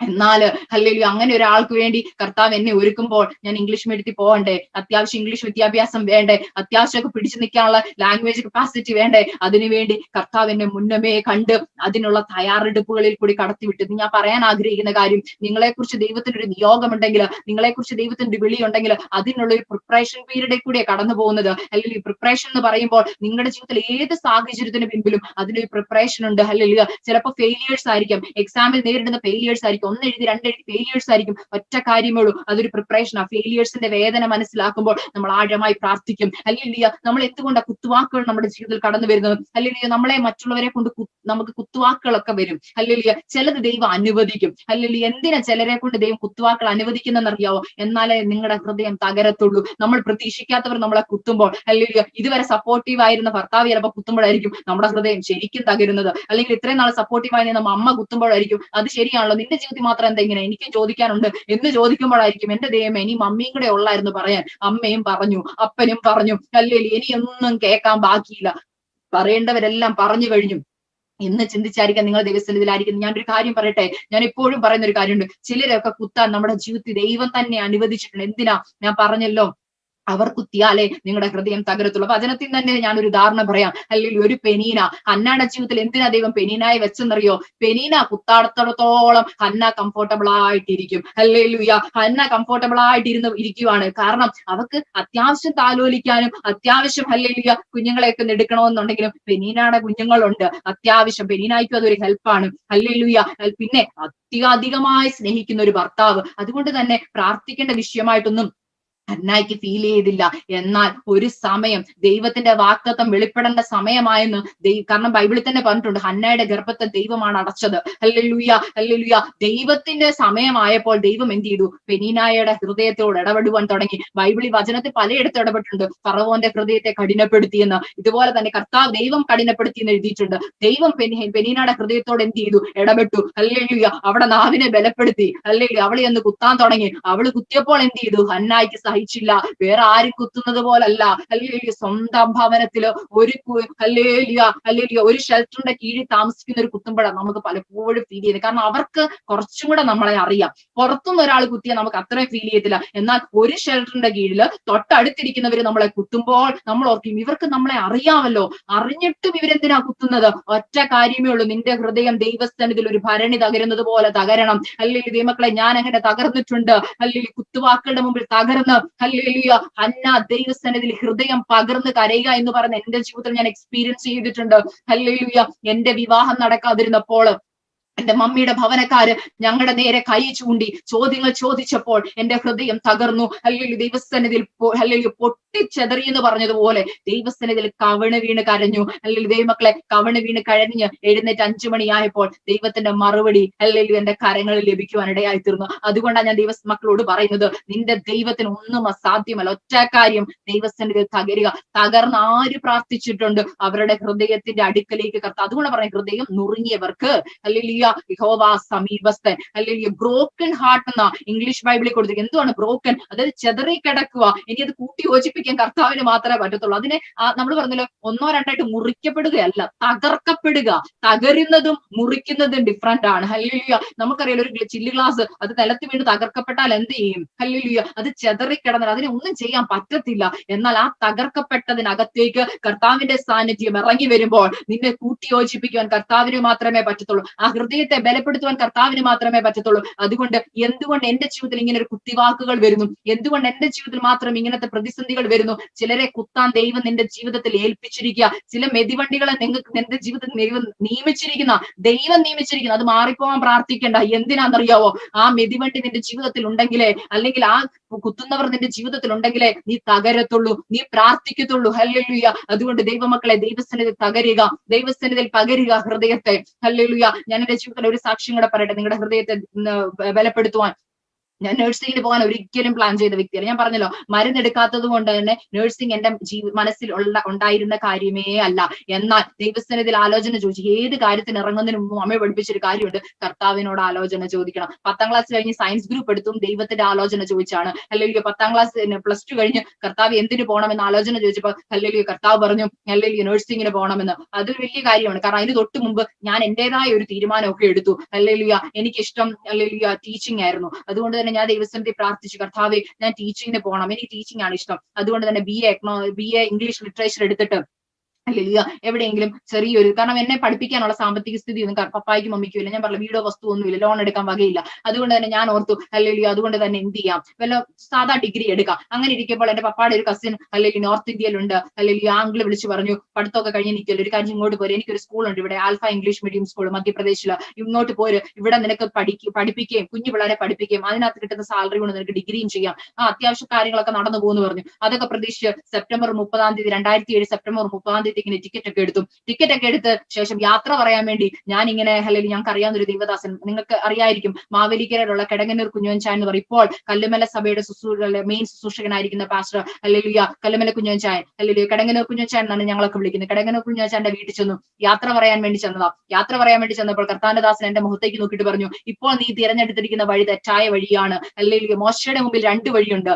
ഒന്ന്, അല്ലെങ്കിൽ നിനക്ക് മിസ്രൈമിലെ സുഖം അന്വേഷിക്കാം, ഇല്ല എങ്കിൽ ഇസ്രായേൽ മക്കളോട് കൂടെ കഷ്ടം അനുഭവിക്കാം. ഇതുപോലെ 2 വഴി, നിന്റെ മുമ്പിൽ ഒരു വഴിയുണ്ട്, ഇപ്പോൾ നിനക്ക് പോകുന്ന വഴിയെ പോകാം. എന്നാൽ 2ാമത്തെ വഴി ഇച്ചിരി കഷ്ടതയും പ്രയാസമുള്ള വഴിയാണ്. എന്നാൽ ഞാൻ നിന്നോട് പരിശുദ്ധാത്മാ പറയുന്നു, നീ നഴ്സിംഗിന് പോകണം. ഞാൻ ഒറ്റ കരച്ചില്, കാരണം എനിക്ക് ഇഷ്ടമല്ലാത്തൊരു ഫീൽഡാ. എന്റെ ആഗ്രഹം ടീച്ചിങ് ആണ്. കർത്താവ് എന്നോട് പറയുന്നു നഴ്സിംഗ് എടുക്കാൻ. ശരിയാ, ചില കാര്യങ്ങൾ കർത്താവ് പറയുമ്പോൾ നമ്മൾക്ക് അനിഷ്ടമായി തോന്നും. കർത്താവ് പറയുന്ന കാര്യങ്ങളൊക്കെ ചിലത് അനിഷ്ടമാ മക്കളെ. എന്നാൽ കർത്താവ് പറയുന്നത്, എനിക്കൊരു കാര്യം അറിയാം, എന്റെ ജീവിതാനുഭവത്തിൽ നിന്ന് പറഞ്ഞേ, ചില തീരുമാനങ്ങൾ നമ്മുടെ മുമ്പിൽ നോക്കി പരിശുദ്ധാത്മാ പറയുമ്പോൾ അത് എടുക്കാൻ ഭയങ്കര ബുദ്ധിമുട്ടാ. നമുക്ക് ഒരു പരിചയമില്ലാത്ത ചില അനുഭവങ്ങൾ, ചിലപ്പോൾ ഒരു പരിചയമില്ലാത്ത ചില കുടുംബ സാഹചര്യങ്ങളിലേക്കായിരിക്കും കർത്താവ് കടത്തിവിടുന്നത്. കർത്താവ് പറയുന്നു, എന്റെ കൃപ നിനക്ക് മതി, എന്റെ ശക്തി ബലഹീനതയിൽ തികഞ്ഞു വരുന്നു. ദൈവമക്കളെ, അങ്ങനെ ഞാൻ നഴ്സിംഗിന് പോകാൻ വേണ്ടി തീരുമാനമെടുത്തു. അപ്പൊ ഞാൻ ദൈവസന്നിധി ഒറ്റ കാര്യം അറിയത്തുള്ളൂ, ഉപവസിക്കുക, പ്രാർത്ഥിക്കും. മമ്മി പറഞ്ഞു 21 ദിവസം നമുക്ക് ദൈവസന്നിധി ഉപവസിക്കാം. അങ്ങനെ ഞാനും പപ്പായും മമ്മി ഞങ്ങൾ 21 ദിവസം ഉപവസിക്കാൻ തീരുമാനമെടുത്തു. ഞാൻ ഉപവസിക്കുകയാണ്, അല്ലെങ്കിൽ ദൈവസന്നിധി ഉപവസിച്ച് പ്രാർത്ഥിച്ചുകൊണ്ട് കർത്താവേ നഴ്സിംഗിന് പോകാൻ അങ്ങ് പറഞ്ഞു. ഞാൻ ഇങ്ങനെ പറഞ്ഞു, കർത്താവ് പറയുന്ന പോലെ ഞാൻ ചെയ്യാൻ അടിയനിതാ സമർപ്പിക്കുന്നു, എന്നാൽ ബാക്കി കാര്യങ്ങളെല്ലാം അങ്ങ് ചെയ്തു തരണം. കർത്താവ് പറഞ്ഞു, എന്റെ കൃപ നിനക്ക് മതി, എന്റെ ശക്തി ബലഹീനതയിൽ തികഞ്ഞു വരും. ആ വചനം മുറുകെ പിടിച്ച് പ്രാർത്ഥിച്ചു. ദൈവമക്കളെ, അല്ലെങ്കിൽ ഞാൻ പറഞ്ഞല്ലോ പഠിപ്പിക്കാൻ സാമ്പത്തിക സ്ഥിതിയൊന്നുമില്ല, എന്നാൽ ദൈവസന്നിധിയിൽ പ്രാർത്ഥിച്ചുകൊണ്ടിരുന്നു. അല്ലെങ്കിൽ അങ്ങനെ ഇരുന്നപ്പോൾ ഞാൻ പപ്പായോട് പറഞ്ഞു, പപ്പ പറഞ്ഞു ഒരു കാര്യം ചെയ്യും, ലോണിന് അപ്ലൈ ചെയ്യണം, ലോൺ കിട്ടത്തില്ല, മാനുഷികമായി നോക്കുക ലോൺ കിട്ടാൻ ഒരു ചാൻസും ഇല്ല. ഒരു കാര്യം ചെയ്യും, നമുക്ക് വെറുതെ ഞങ്ങൾക്ക് ഞാൻ പറഞ്ഞല്ലോ, ഞങ്ങൾക്ക് ബാങ്ക് അക്കൗണ്ട് ഒന്നും ഇല്ല, സേവ് ചെയ്യാനൊന്നും ഇല്ലാത്തതുകൊണ്ട് ബാങ്ക് അക്കൗണ്ട് ഒന്നും ഇല്ല. അതുകൊണ്ട് തന്നെ ബാങ്ക് അക്കൗണ്ട് സ്റ്റാർട്ട് ചെയ്യണം. ബാങ്കിൽ ചുമ്മാ ഒന്ന് പോകും. അപ്പൊ പപ്പ പറഞ്ഞു മണർകാടുള്ള SBT ബാങ്കിൽ പോവാം. അങ്ങനെ ഞങ്ങൾ state bank of Travancore Manarcad ജംഗ്ഷനുള്ള ആ സ്റ്റേറ്റ് ബാങ്കിൽ ചെന്നു.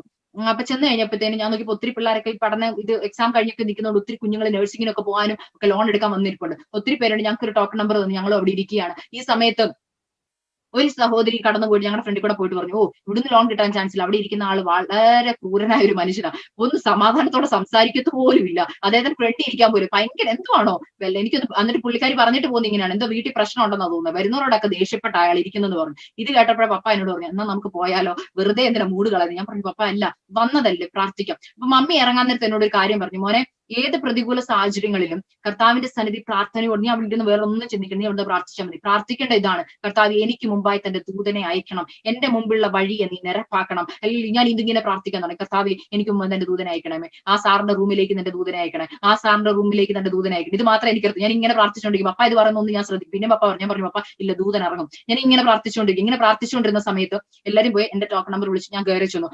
എന്നോട് ചോദിച്ചു, ലോണിനാണോ? ഞാൻ പറഞ്ഞു അതെ ലോണിനാ. അല്ലെങ്കിൽ ഞാൻ എന്റെ പേപ്പേഴ്സ് എല്ലാം അങ്ങോട്ട് കൊടുത്തു. അപ്പൊ അദ്ദേഹത്തിന്റെ ചോദ്യം തന്നെ അങ്ങനെ, ലോണിനാണോ? ഞാൻ പറഞ്ഞു അതെ. പേടിച്ച് നമ്മൾ പറഞ്ഞു ലോണിനാണ്. പക്ഷെ അപ്പോഴും ഞാൻ പ്രാർത്ഥിക്കുന്നുണ്ട്, കർത്താവേ നിന്റെ ദൂതൻ ഇറങ്ങണം, നിന്റെ ദൂതൻ ഇറങ്ങണം, നിന്റെ ദൂതൻ ഇറങ്ങണം, കല്ലായ ഹൃദയത്തെ ഉരുക്കണം. അല്ലെങ്കിൽ എന്റെ സർട്ടിഫിക്കറ്റ്സ് അങ്ങോട്ട് കൊടുത്തു കഴിഞ്ഞപ്പോൾ അദ്ദേഹം പറഞ്ഞു +2 അല്ലേ, ഇങ്ങനെ നോക്കുകയാണ്. അപ്പൊ പെട്ടെന്ന് എന്റെ പേര് കണ്ടു. അപ്പൊ ഞാൻ പറയാം എന്റെ പേര് അക്സ എന്നാണ്, എന്നാൽ എന്റെ സ്പെല്ലിംഗ് AXA എന്നാണ്. ആദ്യമായിട്ട് അദ്ദേഹം അങ്ങനെ ഒരു പേര് കാണുന്നത്. അപ്പൊ അദ്ദേഹം ചോദിച്ചു, ഇത് എന്ത് പേരാ? ഞാൻ പറഞ്ഞു അക്സ. എന്തുവാ അക്സ? ഇത് എവിടെ നിന്ന് കിട്ടിയ പേരാ? വല്ല ഫോറിൻ നെയിമാണ്? ഞാൻ പറഞ്ഞല്ല, ബൈബിളിലെ പേരാണ്. അപ്പൊ അദ്ദേഹം ഒരു നായരാണ്, അല്ലെങ്കിൽ നല്ല കുറിയൊക്കെ തൊട്ടിട്ടുണ്ട്. അപ്പൊ അദ്ദേഹത്തിന്റെ പേരിന്റെ കൂടെ ഒരു നായരും ഉണ്ട്. അപ്പൊ ഞാൻ പറഞ്ഞു ഓക്കെ, ദൈവമേ ഹിന്ദു ആണല്ലോ. അപ്പൊ പെട്ടെന്ന് ഒരു സങ്കടമൊക്കെ തോന്നി, കാരണം ഹിന്ദുക്കളാകുമ്പോൾ നമുക്കൊരു ടെൻഷനാ, കർത്താവ് ഇവർ എങ്ങനെയാണ് റെസ്പോണ്ട് ചെയ്യുന്നത്, കാരണം പ്രത്യേകിച്ച് നമ്മൾ ആഭരണമൊക്കെ ഇടാത്ത ദൈവമക്കൾ അതുകൊണ്ട്. പക്ഷെ പെട്ടെന്ന് അദ്ദേഹം ചോദിച്ചു, നല്ല പേരാണല്ലോ, ഇത് എവിടുന്നാ? അപ്പൊ ഞാൻ പറഞ്ഞു ബൈബിളിൽ നിന്ന്. ഞാൻ ബൈബിൾ വായിക്കുന്ന ഒരു മനുഷ്യനാണ്, പക്ഷെ ഇതുവരെ ഞാൻ അങ്ങനെ ഒരു പേര് കണ്ടിട്ടില്ല.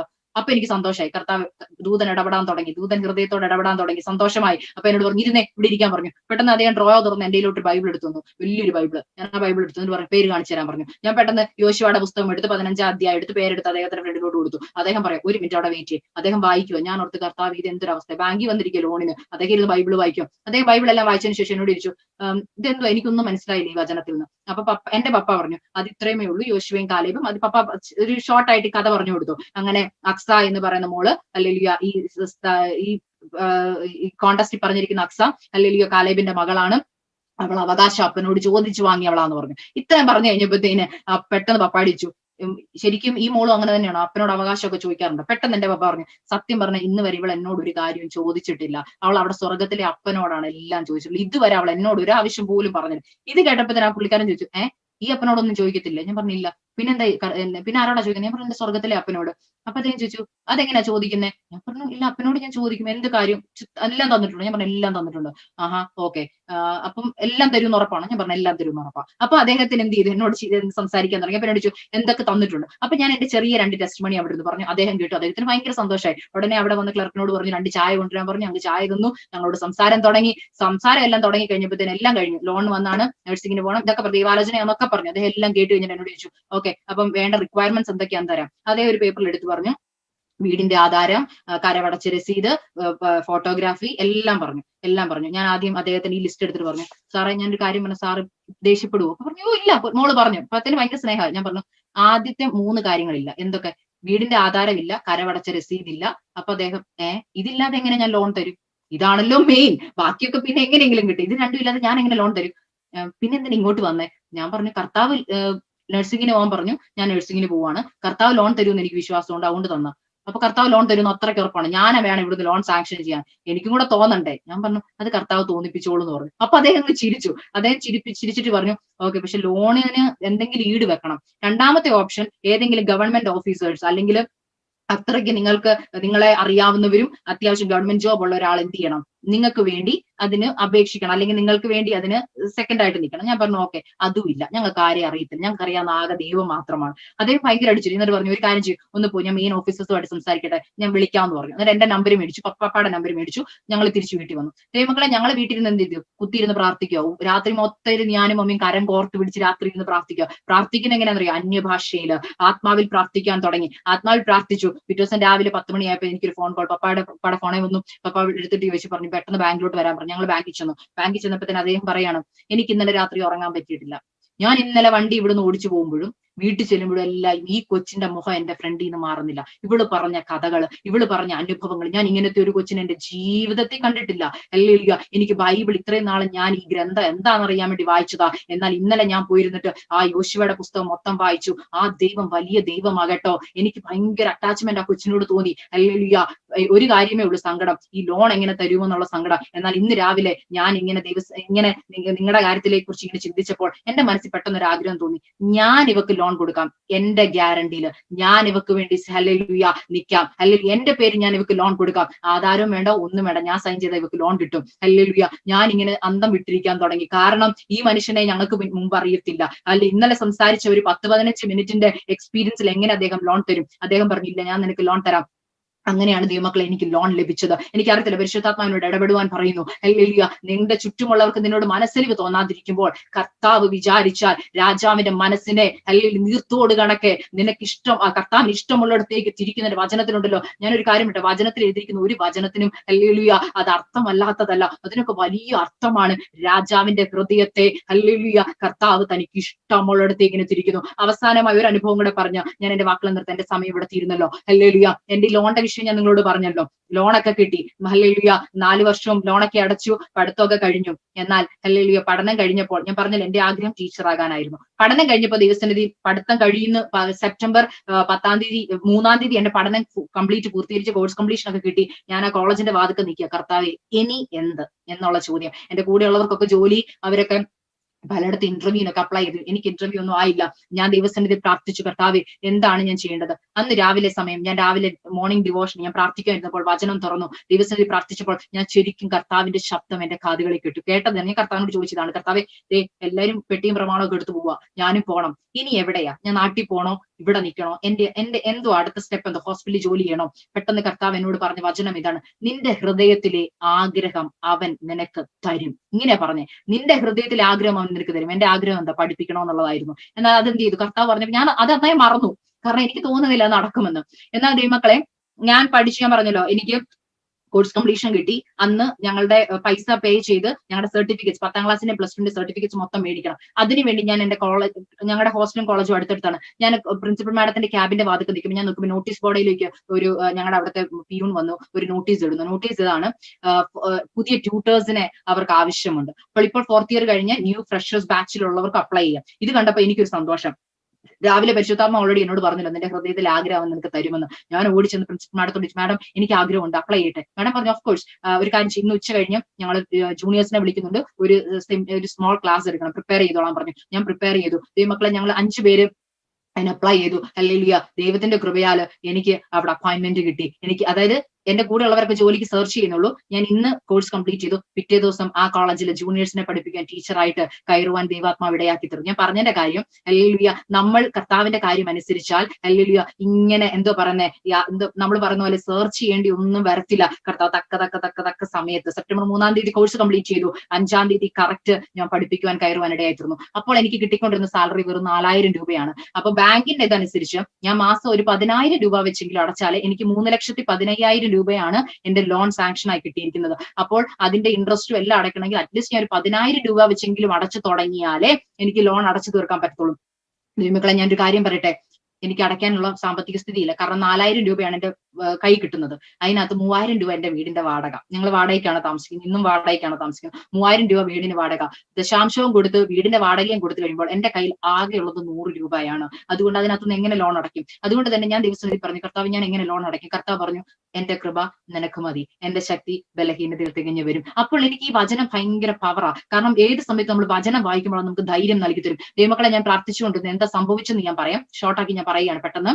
ഹല്ലേലൂയ. എന്റെ ലോണിന്റെ കാര്യങ്ങൾ പ്രാർത്ഥിച്ചുകൊണ്ടിരുന്നു. 2011 എന്റെ കോഴ്സ് കഴിഞ്ഞ് 12 ആയി, 13 ആയി, 14 ആയി. അങ്ങനെ 2012 ഞാനിങ്ങനെ ലോണിന് വേണ്ടി പ്രാർത്ഥിച്ചിട്ടുണ്ട്. അപ്പം ഒരു ദിവസം എനിക്ക് നോട്ടീസ് വന്നു, എത്രയും പെട്ടെന്ന് ഇൻട്രസ്റ്റ് അടയ്ക്കണം എന്ന് പറഞ്ഞ്. അപ്പൊ ഞാൻ നോക്കിയപ്പോൾ 20,000 രൂപ ഇൻട്രസ്റ്റ് അടയ്ക്കണം. 20,000 രൂപ ഇൻട്രസ്റ്റ് അടയ്ക്കാനുള്ള സാമ്പത്തിക സ്ഥിതിയില്ല.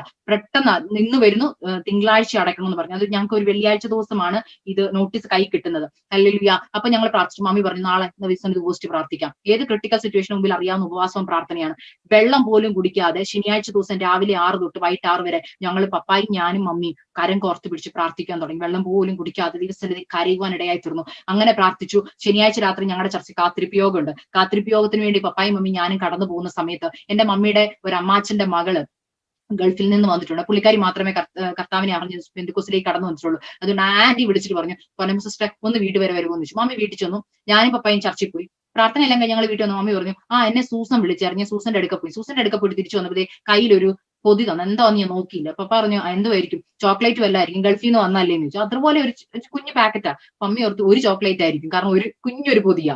അപ്പൊ പെട്ടെന്ന് വന്ന് തുറന്നു നോക്കിയപ്പോ അതിനകത്തൊരു സ്വർണ്ണ ഗോൾഡ് ലോക്കറ്റാ. അപ്പൊ മമ്മി ചോദിച്ചു, ദൈവമേ ഈ സൂസൻ എന്നെ അബദ്ധം പറ്റി, ഞാൻ സ്വർണ്ണം ഉപേക്ഷിച്ചാന്ന് സൂസൻ അറിയാലോ, പിന്നെ എന്തിനാ ഈ സൂസൻ എനിക്കൊരു സ്വർണ്ണ ലോക്കറ്റ് തന്നത്? അപ്പം മമ്മി സൂസൻ ആന്റിയെ വിളിച്ചു പറഞ്ഞു, അമ്മാമ്മേ എന്റെ കയ്യിൽ ഒന്നും തരാനില്ല, വന്നതൊക്കെ എല്ലാവർക്കും കൊടുത്തു, പക്ഷെ അമ്മാമ്മ എനിക്ക് വേണ്ടി പ്രാർത്ഥിച്ചതും എനിക്ക് വേണ്ടി നിന്നതും എനിക്ക് മറക്കാൻ പറ്റില്ല, അതുകൊണ്ട് ഞാൻ ഇത് തന്നതാ, ഒന്നും തോന്നണ്ട എന്ന് പറഞ്ഞ് ഈ ലോക്കറ്റ് കൈ തന്നു. അപ്പം ഞായറാഴ്ചയായി.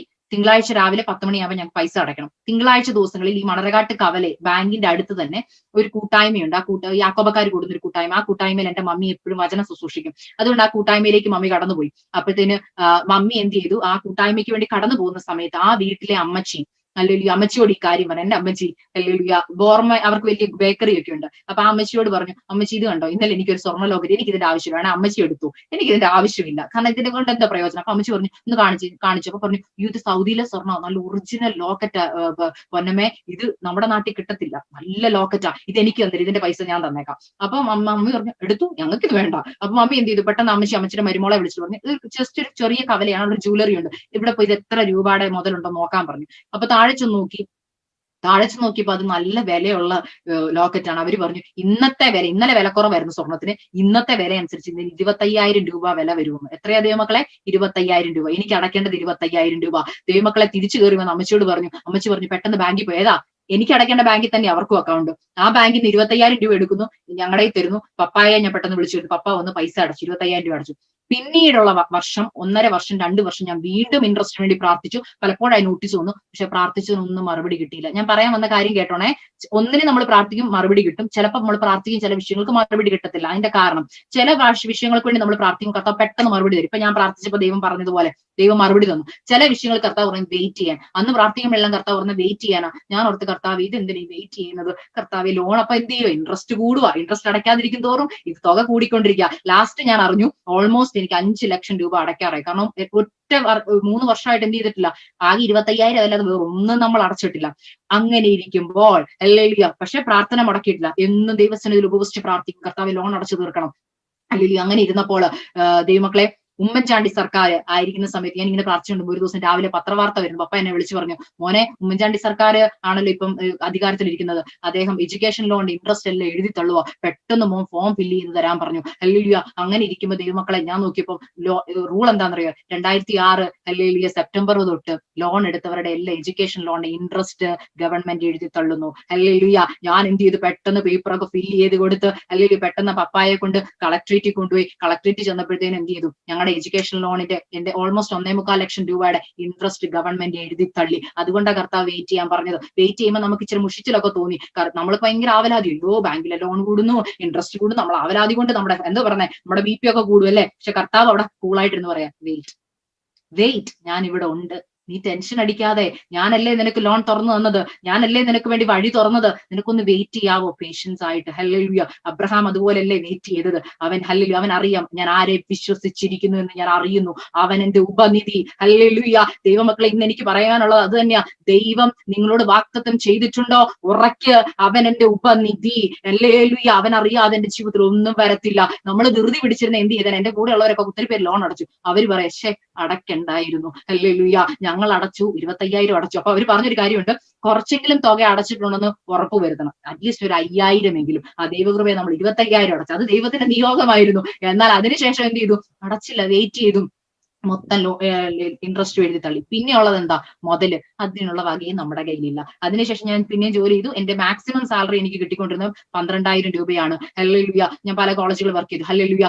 ആ സമയത്ത് ഞാനിപ്പം എന്റെ വിവാഹം കഴിഞ്ഞു. അപ്പൊ ഞാൻ ചിന്തിച്ചെന്നാ, ഓ ദൈവമേ, അമേരിക്കക്കാരനെ കല്യാണം കഴിച്ചു. നമ്മളൊക്കെ ചിന്തിക്കുന്ന ചിന്താഗതികളാണ് ഞാൻ പറയുവാണേ. പരിശുദ്ധാത്മ ഇടപെടുന്ന കാര്യങ്ങളാണ് പറയുന്നത്. നമ്മൾ പലരിലും ആശ്രയം വെക്കും. മനുഷ്യന് ആശ്രയിക്കുന്നതിനേക്കാൾ യഹോവയിൽ ആശ്രയിക്കുന്നത് നല്ലത്. കർത്താവ് എനിക്ക് ലോൺ തന്നത് അല്ലെ. കർത്താവ് ഒരിക്കലും അമേരിക്കക്കാരനെ കണ്ടിട്ടല്ലേ എനിക്ക് ലോൺ തന്നത്. ഹല്ലേലൂയ. അമേരിക്കയിലേക്ക് എന്നെ കല്യാണം കഴിച്ചു വിടും, ഹല്ലേലൂയ, അവിടെ നിന്ന് ഒരു നന്മ കിട്ടുമെന്ന് ഓർത്തല്ല ദൈവമക്കളെ എനിക്ക് ലോൺ തന്നത്. കർത്താവ് ലോൺ തന്നെങ്കിൽ കർത്താവിന് ഉത്തരവാദിത്വമുണ്ട്. ഹല്ലേലൂയ. അപ്പൊ ഞാൻ വിചാരിച്ചു, മാനുഷികമായി എന്റെ കല്യാണമൊക്കെ കഴിഞ്ഞപ്പോ ഞാൻ വിചാരിച്ചു, ഓ എന്റെ ദൈവമേ, എന്റെ അച്ചാച്ചൻ എനിക്ക് പൈസ തരുമായിരിക്കും. അപ്പൊ ഞാൻ അച്ചാച്ചനോട് ഈ കാര്യം സംസാരിച്ചു. പെണ്ണ് കണ്ടു കഴിഞ്ഞപ്പോഴേ പറഞ്ഞു, എനിക്ക് ഇങ്ങനെ ഒരു ലോൺ ഉണ്ട്, എനിക്ക് ബാധ്യതയുണ്ട്. ഞങ്ങൾ ഓൾറെഡി വിവാഹത്തിന് വരുന്നത്, അത് വലിയ സാക്ഷിയാട്ടോ. വിവാഹത്തിന് സാക്ഷി ഞാനിപ്പോ പറയുന്നില്ല. ഹല്ലേലൂയ.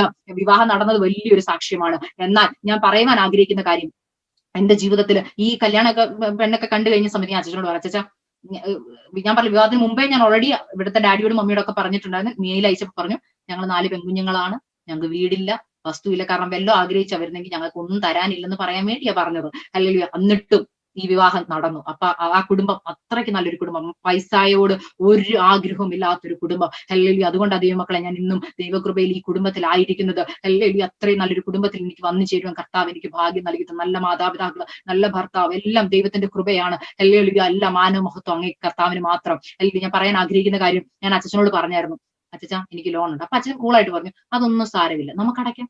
അപ്പൊ ഞാൻ ഓർത്തു, കൂളല്ലേ, 3 ലക്ഷം രൂപ, 3,15,000 രൂപ, ഉറപ്പായിട്ടും അമേരിക്ക, പുള്ളിക്കാരന് നിസ്സാരമാണല്ലോ, പുള്ളിക്കാരൻ അടച്ചോളൂ എന്ന് വിചാരിച്ചു. എന്നാൽ അങ്ങനെ ഇരിക്കുമ്പോൾ ഞാൻ അമേരിക്കയിലേക്ക് ഓരുന്ന സമയമായപ്പോൾ, ഹല്ലേലൂയ, ആരാണ്ട് പറഞ്ഞു, ലോൺ ഒക്കെ ഉണ്ടെങ്കിൽ ഇൻ കേസ് അക്സയ്ക്ക് അമേരിക്കയിൽ ചെന്ന് വല്ല ലോൺ എടുക്കണോ, അല്ലെങ്കിൽ എന്തെങ്കിലും ഫർദർ സ്റ്റഡീസ് വല്ലതും ചെയ്യണമെന്നുണ്ടെങ്കിൽ അതൊരു പ്രശ്നമായി വരും, അതുകൊണ്ട് ലോൺ ഒക്കെ അടച്ചിട്ട് വേണം പോകാൻ എന്ന് പറഞ്ഞു. അപ്പൊ ഞാൻ ഓർത്തൊക്കെ എന്നാ ബാങ്കിൽ പോയി അന്വേഷിക്കാം എന്നോർത്ത് ഞാൻ ബാങ്കിൽ ചെന്നു. അപ്പൊ ബാങ്കിൽ ചെന്നപ്പം പഴയ ബാങ്ക് അല്ല, ബാങ്കിനൊക്കെ ഒരു വ്യത്യാസം വന്നു. SBT എന്നുള്ളത് മാറി SBI എന്നൊക്കെ ആയി. അപ്പം ഞാൻ ഓർത്തു എല്ലാരും മാറി, പഴയ ആൾക്കാരൊന്നും ഇല്ലല്ലോ, ഓരോ വർഷം പുതിയ പുതിയ ആൾക്കാർ വരുന്നു. അപ്പൊ ഞാൻ പോയിരുന്നു, ബാങ്കിന്റെ സ്ഥിതി മാറി, എല്ലാം മാറി. ഞാൻ അകത്ത് കയറി.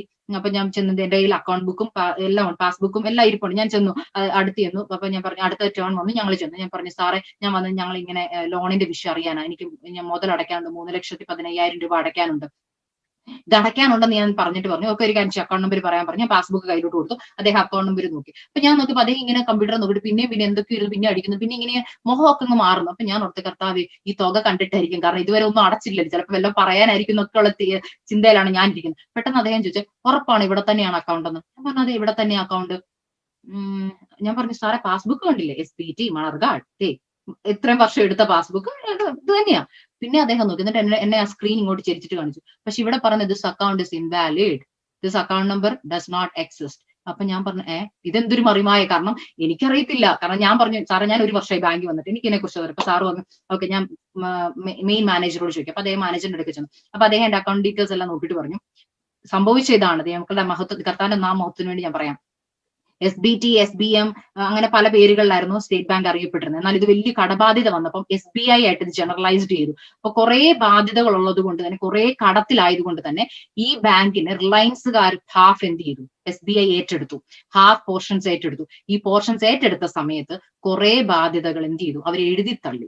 അതായത് ഒട്ടും അടയ്ക്കുന്നില്ല, ഒന്നും ഇല്ലാത്തവർ എന്ത് ചെയ്തു, കുറെ കടങ്ങൾ, കുറെ കർഷക ലോണുകൾ, എഡ്യൂക്കേഷൻ ലോൺ പകുതിയൊക്കെ എന്ത് ചെയ്തു, അവർ എഴുതി തള്ളി. ആ എഴുതി തള്ളിയ കൂട്ടത്തിൽ ഈ പാവം എന്റെയും എഡ്യൂക്കേഷൻ ലോൺ അവർ എഴുതി തള്ളുവാൻ ഇടയായി തീർന്നു.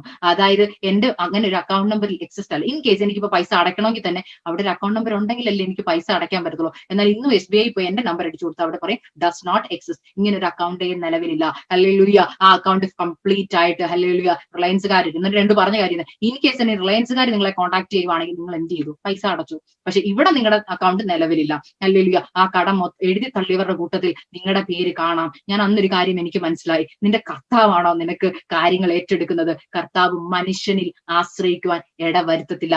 ഒരു കർത്താവിന്റെ മഹത്വം കർത്താവ് ആർക്കും വിട്ടുകൊടുക്കത്തില്ല. ഞാനൊരു കാര്യം ചെയ്യട്ടെ, ഹല്ലേലൂയ. നമ്മൾ പറഞ്ഞ പോലെ ഇപ്പൊ നമുക്ക് ഒരാൾ തന്ന് സഹായിച്ചിട്ട് നാളെ 10 പേരോട് അവർ പറയും, ഞാനാ കേട്ടോ കൊടുത്തത്, ഞാനാ കേട്ടോ കൊടുത്തത്. ഇല്ല, കർത്താവ് തന്നത് കർത്താവ് തന്നെ തിരിച്ചെടുത്തു. അത്രയുമേ ഉള്ളൂ. ഞാനിത് പറയാൻ കാരണം, ദൈവത്തെ വിളിച്ചപേക്ഷിക്കുന്ന നമുക്ക് ഉത്തരം അരുളുവാൻ കർത്താവ് സമീപസ്ഥനാണ്. ഹല്ലേലൂയ. നിന്റെ ജീവിതത്തിന് മുമ്പിൽ എന്താ പ്രശ്നം? നിന്റെ ലോണാണോ? അല്ലെങ്കിൽ നിന്റെ ഭവനത്തിന്റെ വായ്പയാണോ? നിന്റെ ജീവിതത്തിന്റെ എന്താണ് പ്രതിസന്ധി ഘട്ടം? ഒറ്റ കാര്യം, കർത്താവിനെ ഹല്ലേലൂയ അതിയായി വിശ്വസിക്കുക. ഞാനത് പറയാൻ കാരണം, എന്റെ ജീവിതത്തിന്റെ സാഹചര്യത്തിൽ എന്റെ ലോൺ എഴുതി തള്ളാൻ എന്റെ കർത്താവ് വിശ്വസ്തനാണെങ്കിൽ നിങ്ങളുടെ ലോൺ എഴുതി തള്ളാൻ കർത്താവും വിശ്വസ്തനാ. ഒറ്റ കാര്യം, വിശ്വസിക്കണം. സംശയിക്കരുത്. ഹല്ലേലൂയ. സംശയിക്കരുത്. ഞാൻ അധികം വിശുദ്ധി ഉള്ളത് കൊണ്ടല്ല, ഹല്ലേലൂയ, കർത്താവിന്റെ കൃപയുള്ളത് കൊണ്ടാണ്. ഹല്ലേലൂയ. അങ്ങനെയും ആരും ചിന്തിക്കരുത്. ഹല്ലേലൂയ, അയ്യോ അവര് പ്രാർത്ഥിക്കുന്നത് കൊണ്ടാവും, ഞാൻ അത്രയും വിശുദ്ധയല്ലല്ലോ, ഹല്ലേലൂയ, ഞാൻ അത്രയും ഹല്ലേലൂയ ആക്റ്റീവ് അല്ല. അങ്ങനെ ഒന്നുമില്ല ദൈവമക്കളെ. കർത്താവിന്റെ മുമ്പിൽ ഒരു മുഖപക്ഷവും ഇല്ല. ഞാൻ ഒരു കാര്യം കൂടെ പറയാം. എനിക്കറിയത്തില്ല, ഞാൻ ഇന്ന് ഈ മീറ്റിങ്ങിന് കയറുന്നതിന് മുമ്പ് ഞാൻ ഇവിടുന്ന് പ്രാർത്ഥിച്ചപ്പോൾ പരിശുദ്ധാത്മ ഒരു ദൂത് എന്നോട്, എനിക്കറിയത്തില്ല ഇത് ആരോടുള്ള ദൂതാണെന്ന് അറിയത്തില്ല, പക്ഷെ എന്നോട് പറയാൻ പറഞ്ഞു. അതും കൂടെ പറഞ്ഞിട്ട് ഞാൻ നിർത്തുകയാണ്. അല്ലെങ്കിൽ പരിശുദ്ധാത്മ എന്നോട് ഒരു ദൂത് പറഞ്ഞായിരുന്നു. ചിലർ ഈ മീറ്റിംഗിൽ ഇരിക്കുന്ന ചില സഹോദരിമാര് ദൈവസന്നിധിയിൽ ഇരിക്കുമ്പോൾ വളരെ കുറ്റബോധമുള്ളവരായി, പ്രാഗൽഭ്യമില്ലാത്തവരായി പ്രാർത്ഥിക്കുന്നതായിട്ട് പരിശുദ്ധാത്മാവ് എന്നോട് പറഞ്ഞു. ഒരു ദൂതാണ് ഞാൻ നിങ്ങളോട് കൈമാറുന്നത്. ദൈവസന്നിധിയിൽ ഇരിക്കുമ്പോൾ പ്രാഗൽഭ്യത്തോടുകൂടെ വേണം നമ്മൾ ഇരിക്കാൻ. എന്താണ് കഴിഞ്ഞ കാലങ്ങളിൽ നീ ചെയ്ത ചില പാപങ്ങളാണോ നിന്നെ വേട്ടയാടുന്നത്? ഹല്ലേലൂയ. എനിക്കറിയത്തില്ല, പരിശുദ്ധാത്മാവ് പറയുന്നതുകൊണ്ട് ഞാൻ പറയുകയാണ്. ഈ സ്ക്രീനിലേക്ക് നോക്കി ഞാൻ പറയുകയാണ്, ഇത് ആരേറ്റെടുത്താലും നിങ്ങൾക്ക് വിടുതലാണ്. അല്ലെങ്കിൽ ദൈവസന്നിധിയിൽ ഇരിക്കുമ്പോൾ ഒരു കുറ്റബോധം, അല്ലെങ്കിൽ ഞാൻ ഇങ്ങനെയൊക്കെ പാപം ചെയ്തവളല്ലേ, അല്ലെങ്കിൽ എന്റെ ജീവിതത്തിൽ കുറവുകളുണ്ട്, അല്ലെങ്കിൽ എന്റെ പ്രാർത്ഥന ദൈവം കേൾക്കുമോ? ഇല്ല, ഞാൻ അശുദ്ധയാ, ഞാൻ പാപിയാ, എന്നെ കർത്താവ് സ്നേഹിക്കുന്നില്ല. ഹല്ലേലൂയ. ഇത് പിശാചിന്റെ ഏറ്റവും വലിയ തന്ത്രമാണ് ദൈവമക്കളെ. ഞാൻ പറഞ്ഞല്ലോ, വചനത്തില് പിശാച് വലിയ നുണയനാണ്. അവൻ നുണ പറയും. അവൻ നുണ പറഞ്ഞാണ് നിന്നെ വേട്ടയാടുന്നത്. അല്ലെങ്കിൽ അവൻ എന്തിനാ നുണ പറയുന്നതെന്ന് അറിയാവോ? നിന്റെ പ്രാർത്ഥനാ ജീവിതത്തെ ഉടച്ചു കളയുവാൻ, നീയും ദൈവവുമായിട്ടുള്ള ബന്ധത്തെ ഉടച്ചു കളയുവാൻ. എന്നാൽ ഇന്ന് രാത്രികാലം പരിശുദ്ധാത്മാവിനോട് പറയാൻ പറയുന്നു, ചിലരോട് പരിശുദ്ധാത്മാവ് ഇപ്പോൾ ഇടപെട്ടുകൊണ്ടിരിക്കുകയാണ്. നിന്റെ ജീവിതത്തിൽ നിനക്ക് ആദ്യം വേണ്ടത് പ്രാഗൽഭ്യമാണ്. നിന്റെ കർത്താവ് നിന്റെ പാപങ്ങളെ ക്ഷമിച്ചു തന്നു. ഹല്ലേലൂയ. കർത്താവ് പാപങ്ങളെ ക്ഷമിച്ചു തന്നാൽ ഹല്ലേലൂയ നിന്നെ വിധിക്കുവാൻ ഈ ലോകത്തിൽ ആർക്കും കഴിയത്തില്ല, പിശാചിന് കഴിയത്തില്ല. കഴിഞ്ഞ കാലങ്ങളിലെ നിന്റെ ജീവിതത്തിലെ പാപങ്ങളുമായി നീ ദൈവസന്നിധി കടന്നു ഒറ്റ കാര്യം, കർത്താവേ ഞാൻ തെറ്റ് ചെയ്തു പോയി, എന്നോട് ക്ഷമിക്കണം. ഞാനൊരു കഥയും കൂടെ പറയട്ടെ, അവസാനിപ്പിക്കുകയാണ്. ഹല്ലേലൂയ. ഒരിക്കല് ഒരു ഡോക്ടർ, മാതാവും പിതാവും ഡോക്ടറാണ്. അവർക്ക് 2 കുഞ്ഞുങ്ങൾ ഉണ്ടായിരുന്നു. ഹല്ലേലൂയ. ഒരു ആൺകുഞ്ഞ്. ഹല്ലേലൂയ. അപ്പൊ ഈ ഡോക്ടറിന് ഒത്തിരി വസ്തുവകളുണ്ട്, ഒത്തിരി കോഴിക്കുഞ്ഞുങ്ങളും ഒത്തിരി താറാങ്കുഞ്ഞുങ്ങളും ഒക്കെ വളർത്തുന്നുണ്ട്. ഡോക്ടറിന് ഭയങ്കര ഇഷ്ടമാണ്, ഈ കുഞ്ഞുങ്ങൾക്ക് വേണ്ടി മേടിച്ചതാണ്. അങ്ങനെ ഇരിക്കുമ്പോൾ ഒരു ദിവസം ഈ താറാവ് കുഞ്ഞുങ്ങളും ഇങ്ങനെ വീടിന്റെ മുറ്റത്തുകൂടെ ഇങ്ങനെ കളിച്ചുകൊണ്ടിരിക്കുമ്പോൾ ഈ കുഞ്ഞ് ക്രിക്കറ്റ് കളിക്കാൻ വേണ്ടി കൂട്ടുകാരെ വിളിച്ചു. ഇവർ ക്രിക്കറ്റ് കളിച്ചുകൊണ്ടിരിക്കുമ്പോൾ പെട്ടെന്ന് ഹല്ലേലൂയ ഈ ക്രിക്കറ്റിന്റെ ബോള് ഇവർ അടിച്ചു കൂട്ടത്തിൽ ഒരു താറാങ്കുഞ്ഞിന്റെ മേത്ത് വീണിട്ട് താറാങ്കുഞ്ഞ് ചത്തുപോയി. ഹല്ലേലൂയ. ചത്തുപോയപ്പോൾ ഹല്ലേലൂയ ഈ കുഞ്ഞ് നോക്കിയപ്പോൾ ഇവരുടെ വേലക്കാരൻ ഇത് കണ്ടു. ഹല്ലേലൂയ. വേലക്കാരൻ ഇത് കണ്ടതുകൊണ്ട് ഈ കുഞ്ഞിന് ഭയങ്കര ഭയമായി പോയി. ഹല്ലേലൂയ. ഈ കുഞ്ഞ് ഓടി ചെന്ന് വേലക്കാരനോട് പറഞ്ഞു, അങ്കിളെ അല്ലെങ്കിൽ ഡാഡിയോട് പറയരുത്. ഡാഡിയോട് പറഞ്ഞ ഡാഡി എന്നെ വഴക്ക് പറയും. ഹല്ലേലൂയ. ബിക്കോസ് ഡാഡിക്ക് ഭയങ്കര ഇഷ്ടമായി താറാങ്കുഞ്ഞുങ്ങളെ, അതിനെന്തെങ്കിലും പറ്റിയ എന്നെ വഴക്ക് പറയും. ഡാഡിയോട് പറയല്ലേ എന്ന് പറഞ്ഞു. അല്ലെങ്കിൽ ഈ അങ്കിള് പറഞ്ഞു, ഇല്ല ഞാൻ പറയത്തില്ല. പെട്ടെന്ന് ഈ വേലക്കാരനും ഈ കുഞ്ഞുങ്ങളെ കൂടി പെട്ടെന്ന് ഈ താറാങ്കുഞ്ഞിനെ എന്ത് ചെയ്തു? മറവ് ചെയ്തു. ഹല്ലേലൂയ. എന്നിട്ട് പറഞ്ഞില്ല. ഹല്ലേലൂയ. വൈകുന്നേരമായി അപ്പനും അമ്മയും വന്നു. അപ്പനും അമ്മയും കടന്നു വന്നപ്പോൾ ഹല്ലേലൂയ ഇവര് കടന്നു വന്ന് ഇവരിയ്ക്കുന്ന സമയത്ത് ഹല്ലേലൂയ കൊച്ചിന് പേടിയായി. അപ്പൻ ചോദിക്കുമോ എന്നുള്ള കാര്യം. അപ്പൻ ചോദിച്ചില്ല. പെട്ടെന്ന് അപ്പനും അമ്മയും ഉറങ്ങാൻ വേണ്ടി പോയപ്പോൾ ഈ വേലക്കാരൻ പറഞ്ഞു, നീ ഇങ്ങ് വന്നേ, എനിക്കൊരു കാര്യം പറയാനുണ്ട്. ഈ കുഞ്ഞിനെ അടുത്ത് വിളിച്ചിട്ട് പറഞ്ഞു, ഹല്ലേലൂയ കുറച്ച് പാത്രം കഴുകാനുണ്ട് അടുക്കളയിൽ, നീ പോയി പാത്രം കഴുകുക. അപ്പൊ കുഞ്ഞ് പറഞ്ഞു, എന്റെ ജോലിയല്ലല്ലോ അത് അങ്കിളുടെ ജോലിയല്ലേ. അല്ല, താറാങ്കുഞ്ഞിന്റെ കാര്യം ഞാൻ പറയും. അതുകൊണ്ട് പെട്ടെന്ന് പോയി പാത്രം കഴുകുക. ഈ കുഞ്ഞ് പോയി പാത്രം കഴുകി. പിറ്റേ ദിവസം രാവിലെ അപ്പനും അമ്മയും ഡോക്ടർ ജോലിക്ക് പോയി. അവധി സമയമാണ്. കുഞ്ഞ് കളിക്കാൻ വേണ്ടി ഇറങ്ങിയപ്പോൾ ഡോക്ടർ വേലക്കാരൻ പറഞ്ഞു, നിക്ക് പോയി ചെടിക്ക് വെള്ളം ഒഴിക്കും. അപ്പൊ പറഞ്ഞു, അത് അങ്കിളിന്റെ ജോലിയില്ലേ, താറാങ്കുഞ്ഞിന്റെ കാര്യം ഞാൻ പറയും. ഇങ്ങനെ പലപ്പോഴായി വീട്ടിലെ പണികൾ മൊത്തം ഈ കുഞ്ഞിനെ കൊണ്ട് ചെയ്യിപ്പിക്കാൻ തുടങ്ങി. ഇങ്ങനെ ചെയ്യിച്ച് ഈ കുഞ്ഞിന്റെ മനസ്സ് വളരെയധികം വിഷമിച്ചു. ഇങ്ങനെ വിഷമിച്ച് 2 ദിവസമായി 3 ദിവസമായി 4 ദിവസമായി ഈ കുഞ്ഞ് ഹല്ലേലൂയ വളരെയധികം ടയേർഡ് ആയപ്പോൾ ഒരു ദിവസം ശനിയാഴ്ച ദിവസം അപ്പനും അമ്മയും വീട്ടിൽ ഓഫുള്ള ദിവസം ഈ കുഞ്ഞ് അപ്പന്റെ അടുക്കിലേക്ക് ഓടിച്ചെന്നിട്ട് പറഞ്ഞു, അപ്പാ എനിക്കൊരു കാര്യം അപ്പനോട് പറയാനുണ്ട്. അപ്പ ചോദിച്ചു, എന്താ മോനെ നിനക്ക് പറയുവാനുള്ള കാര്യം? അപ്പോൾ ഈ കുഞ്ഞ് പറഞ്ഞു, അപ്പാ ഞാന് കഴിഞ്ഞ ദിവസം കളിച്ചുകൊണ്ടിരുന്നപ്പോൾ എന്റെ കയ്യിൽ നിന്ന് ഒരു അബദ്ധം പറ്റി, ഒരു താറാങ്കുഞ്ഞ് ചത്തുപോയി. ഹല്ലേലൂയ. ഞങ്ങൾ അതിനെ മറവ് ചെയ്തു. ഹല്ലേലൂയ. പപ്പ എന്നോട് ക്ഷമിക്കണം, ഞാൻ അറിയാതെ ചെയ്തു പോയതാ, മനഃപൂർവ്വമല്ല, അറിയാതെ ചെയ്തു പോയതാ, പപ്പ എന്നോട് ക്ഷമിക്കണം. ആ അപ്പൻ ആ കുഞ്ഞിനെ വാരിയെടുത്ത് മടിയിലിരുത്തി ഉമ്മ കൊടുത്തിട്ട് ചോദിച്ചു, അതൊരു താറാങ്കുഞ്ഞല്ലേ, അത് സാരമില്ല, നമുക്ക് നാളെ വേറെ ഒന്നിനെ മേടിക്കാം. ഹല്ലേലൂയ. അതുകൊണ്ട് എന്റെ കൊച്ചു വിഷമിക്കേണ്ട. ഹല്ലേലൂയ. അതിനിപ്പോഴും വിഷമാണോ? അതെ, എന്നാ സാരമില്ല, എന്റെ കുഞ്ഞ് വിഷമിക്കാതെ എന്ന് പറഞ്ഞ അപ്പൻ ആ കുഞ്ഞിനെ മടിയിലിരുത്തി ഒരു ചുംബനമൊക്കെ കൊടുത്ത് ഹല്ലേലൂയ നീ വിഷമിക്കേണ്ടെന്ന് പറഞ്ഞ് ആശ്വസിപ്പിച്ചു. ഹല്ലേലൂയ. കുഞ്ഞിന് വളരെ സന്തോഷമായി. കുഞ്ഞ് തിരിച്ചു വന്നു. ഹല്ലേലൂയ. അതിനുശേഷം അപ്പനും അമ്മയും ജസ്റ്റ് പുറത്തോട്ട് ഷോപ്പിങ്ങിന് വേണ്ടി കടന്നു പോയപ്പോ വേലക്കാരൻ അടുത്ത് വന്നിട്ട് പറഞ്ഞു, ദേ വെറുതെ ഇരുന്നാ പോരാ, വാ നിനക്ക് പണിയുണ്ട്. അപ്പൊ ആ കൊച്ചു വെച്ച് എന്തോ പണി? ഹല്ലേലൂയ. തുണികളൊക്കെ മടക്കി വെക്കണം. അപ്പൊ കുഞ്ഞ് പറഞ്ഞു, എനിക്ക് മടക്കി വെക്കാൻ പറ്റത്തില്ല. അപ്പൊ പറഞ്ഞു, ഇല്ല താറാവിന്റെ കാര്യം പറയും. ഇപ്പൊ കൊച്ചു പറഞ്ഞു ഞാൻ പറയേണ്ടവനോട് പറഞ്ഞിട്ടുണ്ട്. ഹല്ലേലൂയ. തീർപ്പാക്കേണ്ടവൻ തീർപ്പാക്കിയിട്ടുണ്ട്. ഹല്ലേലൂയ. ഇന്ന് എനിക്ക് പറയുവാനുള്ള ദൂത് ഇതാണ് ദൈവമക്കളെ. ഹല്ലേലൂയ. നിന്റെ ജീവിതത്തിൽ പിശാച് നുണകൾ പറഞ്ഞ് നിന്നെ വേട്ടയാടുമ്പോൾ, നീ കഴിഞ്ഞ കാലങ്ങളിൽ ചെയ്ത പാപങ്ങൾ പറഞ്ഞ് നിന്നെ വേട്ടയാടുമ്പോൾ, നിന്റെ പ്രാഗൽഭ്യത്തെ നഷ്ടമാക്കി കളയുമ്പോൾ നിനക്ക് പറയേണ്ട ഒരു കാര്യമുണ്ട്. പിശാചെ എന്നെ വിട്ടുപോ, ഞാൻ പറയേണ്ടവനോട് പറഞ്ഞിട്ടുണ്ട്, തീർപ്പാക്കേണ്ടവൻ തീർപ്പാക്കിയിട്ടുണ്ട്. എന്റെ കർത്താവിന്റെ സന്നിധിയിൽ നാം നമ്മുടെ പാപങ്ങളെ ഏറ്റുപറയുന്നുവെങ്കിൽ അവൻ നമ്മുടെ പാപങ്ങളെ ക്ഷമിച്ച് സകല നീതിയും പോക്കി നമ്മെ ശുദ്ധീകരിപ്പാൻ തക്കവണ്ണം വിശ്വസ്തനും നീതിമാനുമായ ദൈവമാകുന്നു. അതുകൊണ്ട് ദൈവമക്കളെ, ഇന്ന് പകൽക്കാലം പ്രാഗൽഭ്യത്തോടെ ദൈവസന്നിധിയിലായിരിക്കുക.